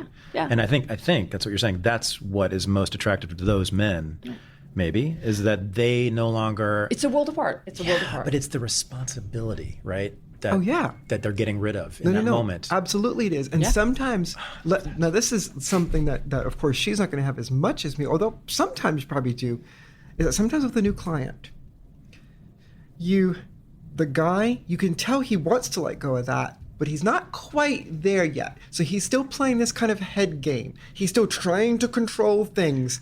And basically it's my job to slap that shit down immediately. And so some guys can't let go, right? So they'll be like, I'll be like, have you been to my website? Oh no, I don't want to, just tell me now. And I'll be like, sorry, done, not gonna talk to you. You're not gonna see me. Not going to happen. That's the 80%, right? Right. It's like, that's 80%. You're showing me that you're not going to obey my rules. Right. Why would I let you into my house? Right. Exactly. You have to show me that you're going to obey the rules up until the point. Yeah. But even so, even once you've let them in, sometimes the guy still gets there and he's still trying to be a little bit kind of running things. And it's your job to kind of go, nope, pull the rug out from under him and no, this is going to be this way. And he likes it and it's fine. Because he just hasn't, and I think what it is it's not so much that it isn't like the feminist thing of like, oh, he's a man, so he can't let go of control. It's like you're saying, no, he's a man, and so he can't let go of control. Yeah. Which is not the same. Same words. And yeah, but a different shading of difference. Uh-huh. Yeah, I do. Go ahead. And you have to make him let go. And so even when you're not a dominatrix, like you, Maggie, they have to play, it's your space. Yes. It's your rules. Yes. And they're not there if they don't play by the rules. Because it's your space. That's correct. Right. Okay. And if they manage to fool me, which occasionally they do, right? Occasionally a guy's just like, he's just not about what I'm about. Then when he tries to make an appointment again, I simply won't make an appointment with him again. So the rampaging man who just wants to fuck women and control women and hurt women and push them around and dominate them, he can't get in the door. Not in our doors. Exactly. So here's the thing, right? It's all about control of space. Yes. Mm-hmm. And you guys have that because you've managed to carve out this space illegally, right? Yes.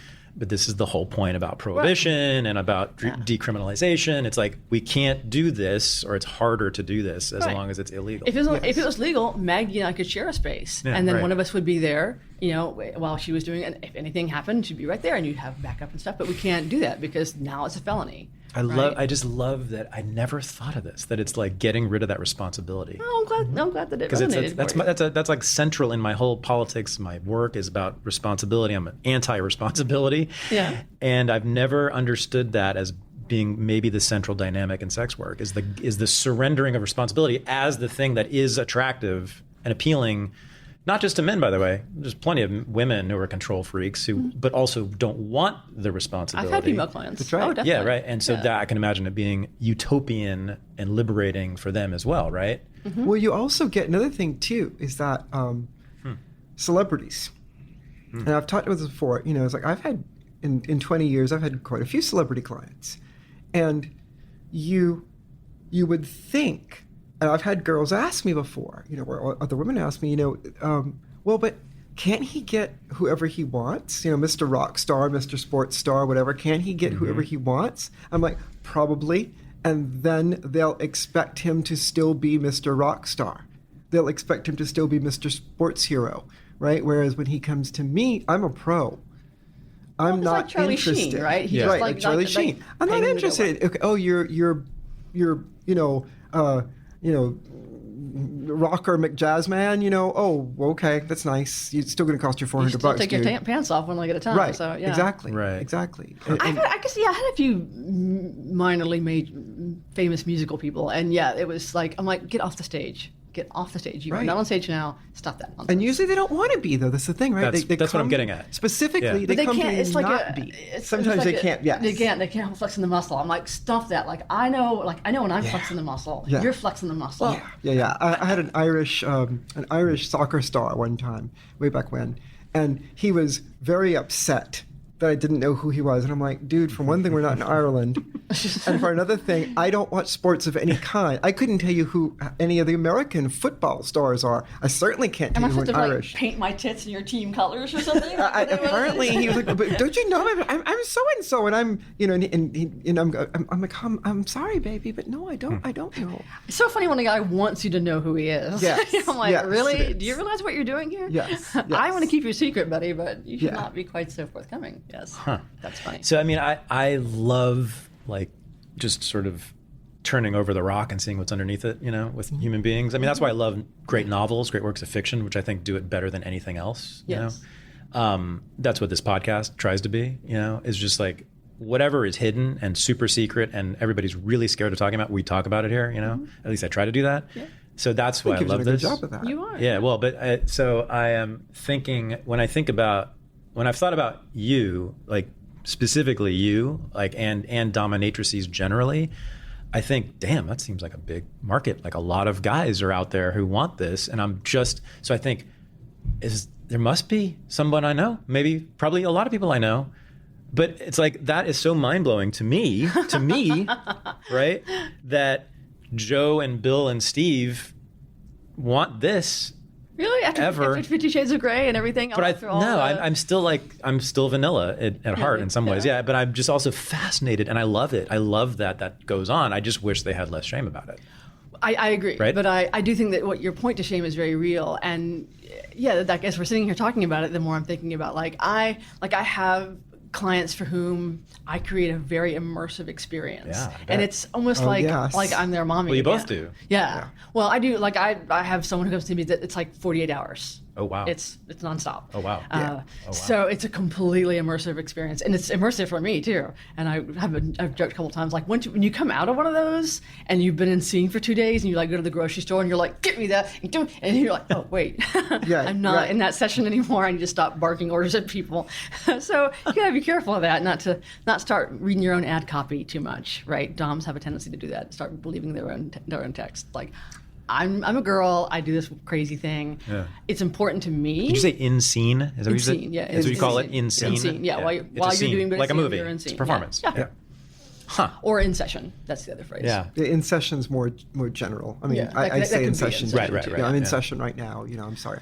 So yeah, it is a relief, and I think like more people are anxious than used to be anxious, and you could speculate about why that is true. If we just recognize anxiety more as a factor than we used to. Sorry. Clients are more anxious now? I think people in general, beings. human beings, are like in the United States.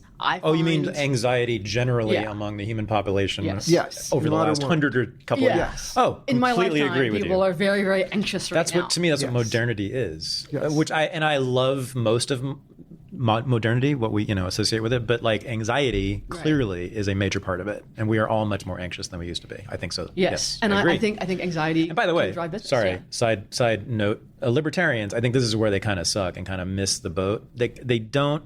I'm very sympathetic with them about their analyses of the market and capitalism, all that, but they tend to, I think, downplay how much anxiety is in play in market economies. Oh yeah. Emotions For all in of general, us, yeah, both yeah. producers and consumers, for everyone, there's just is this constant grinding anxiety all the time. Even if you're successful and wealthy, right? Mm-hmm. Yes. You're just worried about losing some of your money, dropping in Yes. status, whatever it is, right? But there's a ton of anxiety. So you're seeing this in your work, you're saying? Yeah, I feel that that anxiety is a feature that drives business rather than reduces it. Is what I'm saying. Oh, yes. So yeah, when people are anxious, they seek Oh, 'cause it's diversions. relief- It feels good. relief. Gotcha. I want something that's going to be like, and so. I think that I become that for a lot of people who are like, I am this little respite, and like most of my guys, I don't see anyone new hardly anymore. It's all guys I've been seeing for many years. So I have these long-term, like, and it's a relationship in a bubble, right? It's like they come to me, we have this bubble of time together, and then they go home, and I don't interact with them. But we maintain a contact, and so it is, in a way, these are all long-term relationships. I've had 15 and 20 years, some of these guys. Wow. And so I know them very intimately, and they know me pretty intimately too. But we stay balanced in this little thing. But I noticed some of my guys coming to me and just talking about like, oh my God, I'm so glad I'm here. I don't have to think about all this shit anymore. I don't have to, yes, I'm like, that's right, it's all going to go away. That's right. It's all going to go away. And there's a connection here with drugs, right? And I have to be careful how I say that. I do not want to imply by any means that drugs are integrally a part of sex work, because they're not. I did sex work without using any drugs ever, like even my recreational life at all for many years. I do like weed, so that's the thing. But and I've done other recreational drugs too, but they were not connected to work. But people like drugs for the same reason that they like sex. Sure. It's Yeah, a of course. temporary Yeah, respite. of course. And so, yeah, I think I know that like here in Washington, which is a legal state, I have clients now who want to incorporate cannabis into their sessions. And like that's a new thing that I now have to kind of learn how to negotiate for and how to navigate that time with them. But it's become a thing now. So much to where I keep joking about how Savannah and I should start a whole other like pot concierge service. Savannah Sly? Savannah Sly. Good friend of who's ours. Savannah Sly? Just Yes, Savannah so Sly people is a wonderful local dominatrix and amazing sex work activist here in the world, and she's my good friend, and I love her. And I forgot that she was in Seattle too. Yes. Oh wow. she's great. Okay. She's from the East Coast, but Yeah, she's okay. settled here. We sort of talked about like opening this business where like we'll come and get you at your hotel, and we'll like drive you to all the best pot stores, and we'll help you buy all the best pot items, and then we'll go back to our place and we'll smoke the pot or eat the pot with you, Oh my God. and like take care of you while you're high, Oh my and like God. feed you little snacks and stuff, and play music, and like get up and dance around, and like it'd be great. Yeah, like I want to start that as a business because I'm like. I went in on this. Right. I got all my I can do friends. this. Like, here's the thing. And it's like, we're going to make it not anxious for you. It's a caretaking Yeah. thing. It's like, there's so much love and, Wow. and nurturing in what we do. Oh, so much love and nurturing. And that's Oh, yeah. the thing, right? I mean, I get, and of course, this is partly a function of my age, obviously, right? As I get older and older, I find I have more Maggie's and more 21 and years more. old. I actually don't think Maggie will it's be a function of your. I don't think. in a few I weeks. honestly don't think it has Oh. anything to do with your age. I think it's just about who you are. Well, You partly, but what I mean is that I see more and more nowadays guys looking specifically for, I'll have a guy, and I know it's coming, right? Because a guy will say, do you do fetishes? And I'll be like, I do many fetishes. What are you looking for? Well, I have this kind of fantasy about, sort of like a mommy, like a mommy thing. And I'm like, yes, that's not a problem, honey. And so it's guys that are in their 20s and 30s, right? And I have guys that are, like jumping up fast in the business world, that they're in their early 30s, but they're getting a lot of pressure on them right now, and here I am, I'm a 33-year-old executive, and like, wow, all of a sudden, oops, I'm a CEO of a company. How the hell did that happen? And he kind of wants to retreat a little bit into that mommy, mommy take care of me, And I don't mean like infantilism, because I don't do that. I don't mean like diaper change. It's just an energy. Just an energy. Yeah. Sure. Yeah, I do have that. I think that's one of the reasons that guys will still come to see me, even when I am, as Matisse says, the flaming sword of doom on Twitter. Because you are. Because mommies can be like that, right? Yeah, you are a scary motherfucker on Twitter. She's terrifying on Twitter, yeah. But here's what I was going to say, though. See, the classic critique of sex work, prostitution, etc., by feminists, by prohibitionists, by others, is that you're also weak. Women, it's only the weak women who do this, right? And it's so much. It's bullshit. When you're weak and vulnerable, right? And they wash out. So I think like they wash out. If I just on paper, right? If I'm just in the abstract, I'm like, okay, I guess that sort of makes sense, right? Women are in a subservient position, But then when I think about the sex workers I actually know. Right. Oh my God. Yeah. It's like the most powerful, scariest, fiercest women ever. Yeah. And you guys are perfect examples of that. So thank you. But see, this is it though. This comes right back to what we're talking about. It's about power, right? You guys are super powerful women, I think. I mean, that's how you present, that's how you are. I mean, I'm never going to fuck with Maggie McNeill. I've had about 20 men say that to me. I'm never going to fuck with Maggie McNeill. And I think, but that's also, I think, what you have to offer, right? Either as a mom figure or as a dominatrix figure, you have the power in that moment. And I think maybe that's what the men want. Wait, there's also one more thing. There's one more thing to add, and this is, I think, very important. Okay. A lot of men, particularly nowadays, right, are being fed this feminist rhetoric that, men oppress women, men are so, everything men do are harmful to women, men are, and so I see, and a lot of guys talk to me about this in exactly these words. A lot of good men are scared that they're accidentally hurting women, that they're accidentally physically harming them, that they're accidentally harming them with their attentions. And what they like from me, and I'm willing to bet you see a lot of this too, Matisse, is that with us, they're like, oh, Maggie McNeill, Mistress Matisse, that's a strong woman. I can't hurt her accidentally or otherwise, right? And so they feel safe to come to me and say these things that maybe they would feel like if they said it to a woman in the amateur world, that woman would be offended or upset or whatever, and they know that I'm going to blow it off or laugh it off or say, oh, blah, blah, no, it's this way, or it even physically. Because this is just one of those things, I can say this on this podcast, I'm very noisy in sex, right? And apparently my sex noises, and you're going to laugh, I do know. She knows. She's heard them. My sex noises often to some people apparently sound like pain. And so guys will penetrate me or whatever, and they'll be like, are you okay? And I'll be like, I'm fine, honey.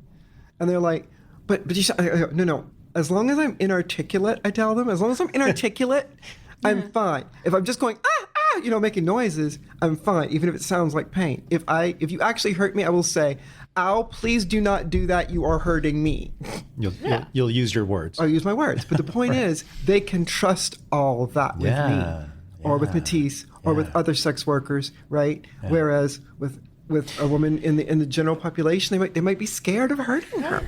It's kind of like how people tell stories to bartenders, right? It's like, here's this person, you're in a weirdly intimate space, but you never have to see that person again if you don't want to. Right. They're always in their place, you come to them. So it's safe. You can tell them all your secrets, and they're bartenders, they're not going to judge you. So, it's in a way, it's like that. They need a separate space. That's I hate this phrase, a safe space in that sense for them. In our sense, so it's different. Yeah, it's not safe space in the jargon sense. But it's like, people come and tell me stories about things that they have done or want to do, and I negotiate out with them like, okay, let's divide this into things we can do and things we actually can't do. Yeah. I can't actually bury you alive in a box. It's a fun idea. I actually have a coffin, but you can't actually do that. So let's focus on parts of your fantasy that we can. Being buried alive in a box, that's actually a fantasy? Oh, yeah. Of course. That's my worst fear. That is number Yeah, but one. no, Thad. But I'd rather be fear- set on fire than be buried. No, in but the I can set you on fear. fire. yeah, I don't no, want. no, no, I don't want any. I'm never going to be your client. I'll just let you know that right now. Oh, you crushed me, Todd. No, fear. I'll buy your weed though. Fear That's for and sure. sex, But- though. but yeah, those fear things is- often go hand in hand. Of course, yeah. Of Have you course. heard the shaking bridge story? You know about the shaking bridge? I'm already scared. It's nothing to be scary. So the theory was that people are more attracted to people of their desire, the opposite gender or the same gender, whatever, after their heart rate has been accelerated. So like a roller coaster, or in this ship, they took a very attractive researcher and they put her next to a bridge that shook when you went across it. And she just asked you a couple questions like, how was the weather today? And then they were asked how they felt about the person asking the questions. Invariably, everyone who came off the shaking bridge thought that interviewer was very, very attractive. Maybe because she was going to save them. Maybe. You know what I mean? I mean, in a way, you're saving your clients, right? I am, but I mean- from their lives. Well, that's a broad statement, and you're being very generous to me by saying But it. it's yes, in a totally sense. true. 'Cause- Temporarily. Yeah, it's for temporary. the 48 hours or whatever it 48 is, hours. right? You're saving them from what they don't like in their lives. Right. Right? I'm at least giving them a break from it. Yeah, Right? yeah. But when your body is physiologically aroused, your mind will kind of follow. Like, so even if you don't think you're sexually aroused by something, once your heart starts beating and your adrenaline gets up, it's very common to find yourself getting more sexually aroused by a thing that you didn't think you would be aroused by, just because your body is registering the physiological symptoms. Do people like being insulted? That would be hard. I really can't get my head around that one. They do. That's not really one of my strongest fetishes. Yeah, I couldn't. That's the one I I couldn't. have trouble with that one. It too. depends on the insults. Like I can't act like I hate you or I'm angry at you. Okay. I can sort of scold you in a way, but I can't really act like I hate you. When they leave at the end of the 48 hours or whatever it is, whatever the period is, like, is the final moment in the scene like dominating them, being mean to them? No. Absolutely That's what not. I'm wondering, Yeah, right? So no. you're actually, in a sense, you're taking care of them. Yes. Aftercare. Yeah. The aftercare is a word. Yeah. You have to. Could it be analogous to like the drill sergeant in the Marine Corps, who's like the toughest motherfucker and yells at you all the time, but actually he will protect your life if he needs it, if you need it? So. Yeah. Is that it right? is. And He's got your back unconditionally. Right, but he's there to kind of break you down and Yes. reform you Is that- as this person. Yeah, and that's not my goal, but I think it does happen. People find parts of themselves that they had lost, or learn things about themselves, or I get that. Yeah. I get that kind of submission. I do understand. Like I understand it through sports. Like I like being coached. right, And I like the domination actually of the Yeah. coach. I love from someone I respect. right. If it has to be the right person. If it's a coach I know knows his shit and like Right. is really good at it, like I love taking orders and saying yes sir and yes coach to him. Yeah. That's the only time in my life I think that I like that. But is that So you similar? can draw an analogy. Yeah, like okay. you respect this person, you trust them, you know they're going to do what's And even right. yelling at, like when they Yeah. yell at me, I like it. Yeah, because Yeah. you have to, and that's a thing that's misunderstood about a lot of kinky people. I mean, if you say that you're to an dominant extent. submissive, people think that you're that way every single moment of every single Oh, life. God, I'm yeah, sitting no. here with you right now, and I haven't like pulled out my writing crop Sure. and tried to beat you Yeah, with yeah. anything. It's like I'm a person. Right. I do this thing. So you can't go up to a submissive and just start slapping them around either. They're like, "What are Yeah. you doing? Don't touch me." So you have to. And I love that BDSM teaches you to negotiate. I think that's been the biggest skill that I've learned in life is I can negotiate anything now. I can just talk about here's what I want, here's what I think you want. Tell me if that's wrong. How can we get there? I'll get really meta, and we'll get what we want. And I love that. I love a win-win. I always too. want a win-win. But yeah, you have to. People want that experience of someone they trust just taking over. How big is the BDSM scene, do we think? What do you think? Huge. Like what? Like what percentage do you think, roughly? I know it's very speculative. But Yeah, like, yeah. I mean, I've heard speculations that 10% of the population engage in some kind of BDSM on an annual basis. That's the kind of studies that you get. So it's all self-reporting, right? So you don't really know. And there's, a great deal of difference in BDSM from like occasionally you tie your lover's wrist to the bed to, I put staples in people's genitals. So, I'm trying to put my head inside the head of one of your clients. I'm trying to think what he would be walking around with like the day after. The fear of being found A sore out. dick? I'm thinking, yeah, potentially. I hope they're walking. Okay. Wow, that's what you do? You hurt the penis? I do hurt penises. Sometimes, yeah. Oh, yeah. Oh, now you've gone too far. It's so funny because when I started out, like the first time I ever saw some guy insert something into his urethra when I was dancing at the Lusty Lady. You have that look on your face that most men get when I talk about this. So here's my thing. Yeah. I simultaneously am not horrified. I have a negative reaction, obviously, and I also love it. I love the fact that there are just people who are weird, who are just super, super that weird. Yes. I just love that in a way that doesn't hurt anybody else. Right, I just absolutely. love that they exist. And if you're listening and you stick shit up your dick, I love you. I love you too, for slightly different reasons. I actually enjoy that. It's like a magic trick every time I do it. So you like dominating I fucking love men. it. I love it. I mean, I like dominating women too. I'm a equal opportunity dominator. But is this compartmentalized as well? So it's just pretty much in your professional life? Oh no, I'm kinky in my. Oh no, but I mean, your personality. You certainly don't come across as like a dominating kind of person. I'm sure I'm domineering kind of person. I'm sure I'm different in a scene, but I mean, Maggie, most people would expect would be the dominatrix. I always told Maggie she missed a big career as a mistress. But it just goes to show you, right? Like our public persona is just so. I'm sometimes a little too mean sometimes, and we've done that. We've done You're too scenes mean before. to be a dominatrix. Yeah, no, we've done scenes before where I'll say something and the guy is like utterly horrified, and gives me this look, and she leans over and goes, "I told you I'm the nice one." Yeah, his dick doesn't hurt. He just doesn't have a dick anymore. Well, she's the one who taught me to kick balls, but the right way. The right way. You don't want to kick balls the wrong way. No, but I got a lot of guys that come to me and ask for domination, even though I do not advertise the dominatrix because I think of my public persona and things like that. But no, what I was going to say about Matisse though is that there is a certain level of assurance and comfort. And I think this goes back to like what you were saying about coaches. Matisse is one of the few people in the world. I know we're very close. We're very good friends. We're very, very close. We know a lot of each other's secrets. But she's one of the few people who can calm me down when I get ramped up. She's one of the people that if I'm starting to go off and I'm going to basically blow up and become the flaming sword of doom, she can kind of reach over and put her hand on my arm and kind of just, Maggie. And like, she's not exerting influence. She's not yelling at me. She's not, Maggie, calm down. Nothing like that. It's just the opposite. When you're actually powerful, you don't yell. That's right. Yeah. That's right.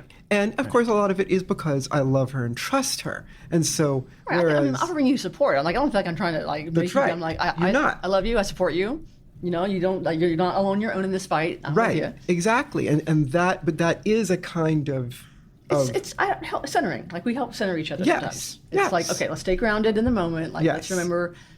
And so, it's good. You got to have your friends. So there's that. I mean, if you mean dominant in that sense, of self-assured or whatever. Oh, absolutely. She's like that most of the time. Absolutely. I mean, except that's obviously true. we all that's have true. You do come across that way. That's right. Absolutely. Yeah, we all have our moments, of course. We all have our moments when we're crying and upset. And that is actually one of the nicer parts about being an older sex worker, slightly, that we are, is that, like, I'm not, whatever's going to happen, I've seen it before, I can handle it. There's no situation so bizarre that I can't be like, all right, let's try to organize this and get everything, there's just not a lot that really phases me anymore. I mean, short of outright violence, it would be like, okay, so you want to do X. All right, fine, let's figure out a way to do that. I love creativity. I love the creativity of my job. I believe you entirely. So I believe in my soul that sex work will be fully decriminalized in every state in our lifetime. I would love that so much. It depends on whose lifetime. All three of us. All three of us. That would. I've said this to you, Maggie, before. I think From your lips to God's ears. really do believe that. I think the marijuana, this is pretty obvious now, will be fully decrim within 5 years, and I think even the powder drugs, I think will be decriminalized within 10 to 20, something like that. Yeah. I think sex work is right behind.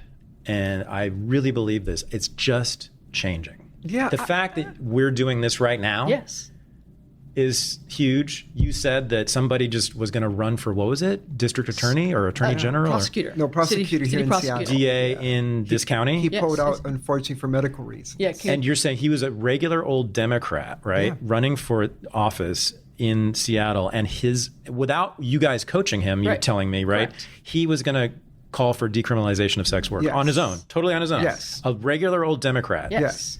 See, well, I mean, there's Grosso in massive. Washington. It is huge. Washington, D.C., there's David Grosso. He I don't know about this. He's a member of the D.C. City Council, and he's been pushing a decrim in D.C. for about 2-3 years now. Really? Elizabeth Edwards in New Hampshire. Yes, I know about we her. talked Yeah, about we've her, talked yeah. about it. Yep. She's doing that. And she's what is she? What's the She's a She's a state- Democrat. no? But what's the position? State House rep. State House. State House. Yeah. But that's crazy radical change. I mean, just yeah. 5-10 years ago, that was nuts Yes. to do, even Oh, yeah. think about it. 2 years ago. I'm telling you. 2 years ago, I you am didn't telling see you. it. No. Well, There's that would be Full decrim in our lifetime. I that promise would be you. great. See, me personally, and I'm a pessimist when it comes to these things, right? What I foresee, I see full decrim in the sense of a Supreme Court judgment, basically something like a new version, a new Lawrence versus Texas, a new versus Wade, saying no, prostitution laws are unconstitutional. But then what I think is going to happen is I think it's going to look more like Roe versus Wade than Lawrence versus Texas. I think you're going to see a lot of state legislators saying, oh, well, if we can't make laws directly against it, then we're going to make laws against brothels, and we're going to make laws against soliciting, we're going to make laws against advertising, just like they're doing with abortion, right? We can't make abortion illegal, well, we can make it to where you have a 72-hour waiting period to see a hooker. And they'll regulate whatever. it. Yeah. Crazy shit They'll like that. regulate it, which I guess is not full decriminalization, Right. but still legalization, I think, will happen in our lifetime. Oh, that, yeah, I would go with They're that. going to, of course, they're going to regulate it, but well, and it's going to happen on the West Coast first because all good things do. Well, it's true. I mean, so weed was here first, right? Yeah. And this is it. And I just, God, I want to do something with you guys. Let's do something. Let's do it. Let's have an event. Let's do Okay, let's do something. Washington, Oregon, California. I think like soon we're going to have like legislation. I swear to God, in one of those states. And you guys are going to have most of the responsibility for that, most of the credit.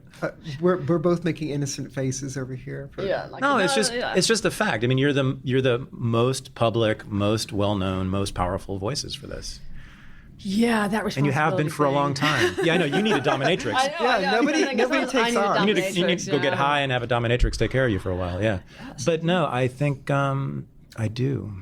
I think this is going to happen. I hope you're right. From your lips to God's ears. And we're gonna figure after we turn off the microphones, we're gonna figure out what the next step You is. hear that, folks? We're going to solve sex work, but you're not going to get to hear the process. We'll just let you know when it's all done. You'll know. You'll find out soon And you enough. won't hear any of the names we're going to drop either. So. No, you won't. Too funny. This was a total blast for me. Oh, it's great fun. Thank you so much for I having love me. this, and I want to do it again. I So figured you would. this was not a threesome, just so you know. Okay, It was not. This was never a threesome. There was never nothing like I that. thought we all kind of locked eyes for a minute there, and I felt like so. we had some unprotected eye sex And with you each got other. that. And you got that adapter. It was one male to two females. I had to. This is true. I told them this before the microphones were turned on. This is totally true. This is because it's the first time I've interviewed two guests. I had to buy a special adapter for my XLR cables, and it turned out that the adapter I needed was a single male going to two females. Oh, you see that? We called it a duo. But I don't think the dynamic I described right there was exactly right. I think it was much more the energy was coming my way this interview. But thank you so much. You're so welcome. Thank you for having us. Cool. I love that. That was fun. This was the Unregistered podcast, and I'm Thaddeus Russell. To support the show and become a member of the Unregistered community, go to unregisteredunderground.com. To get information and to buy tickets to the Renegade University weekend events in Los Angeles and Washington, D.C., go to thaddeusrussell.com/courses. Thanks for listening.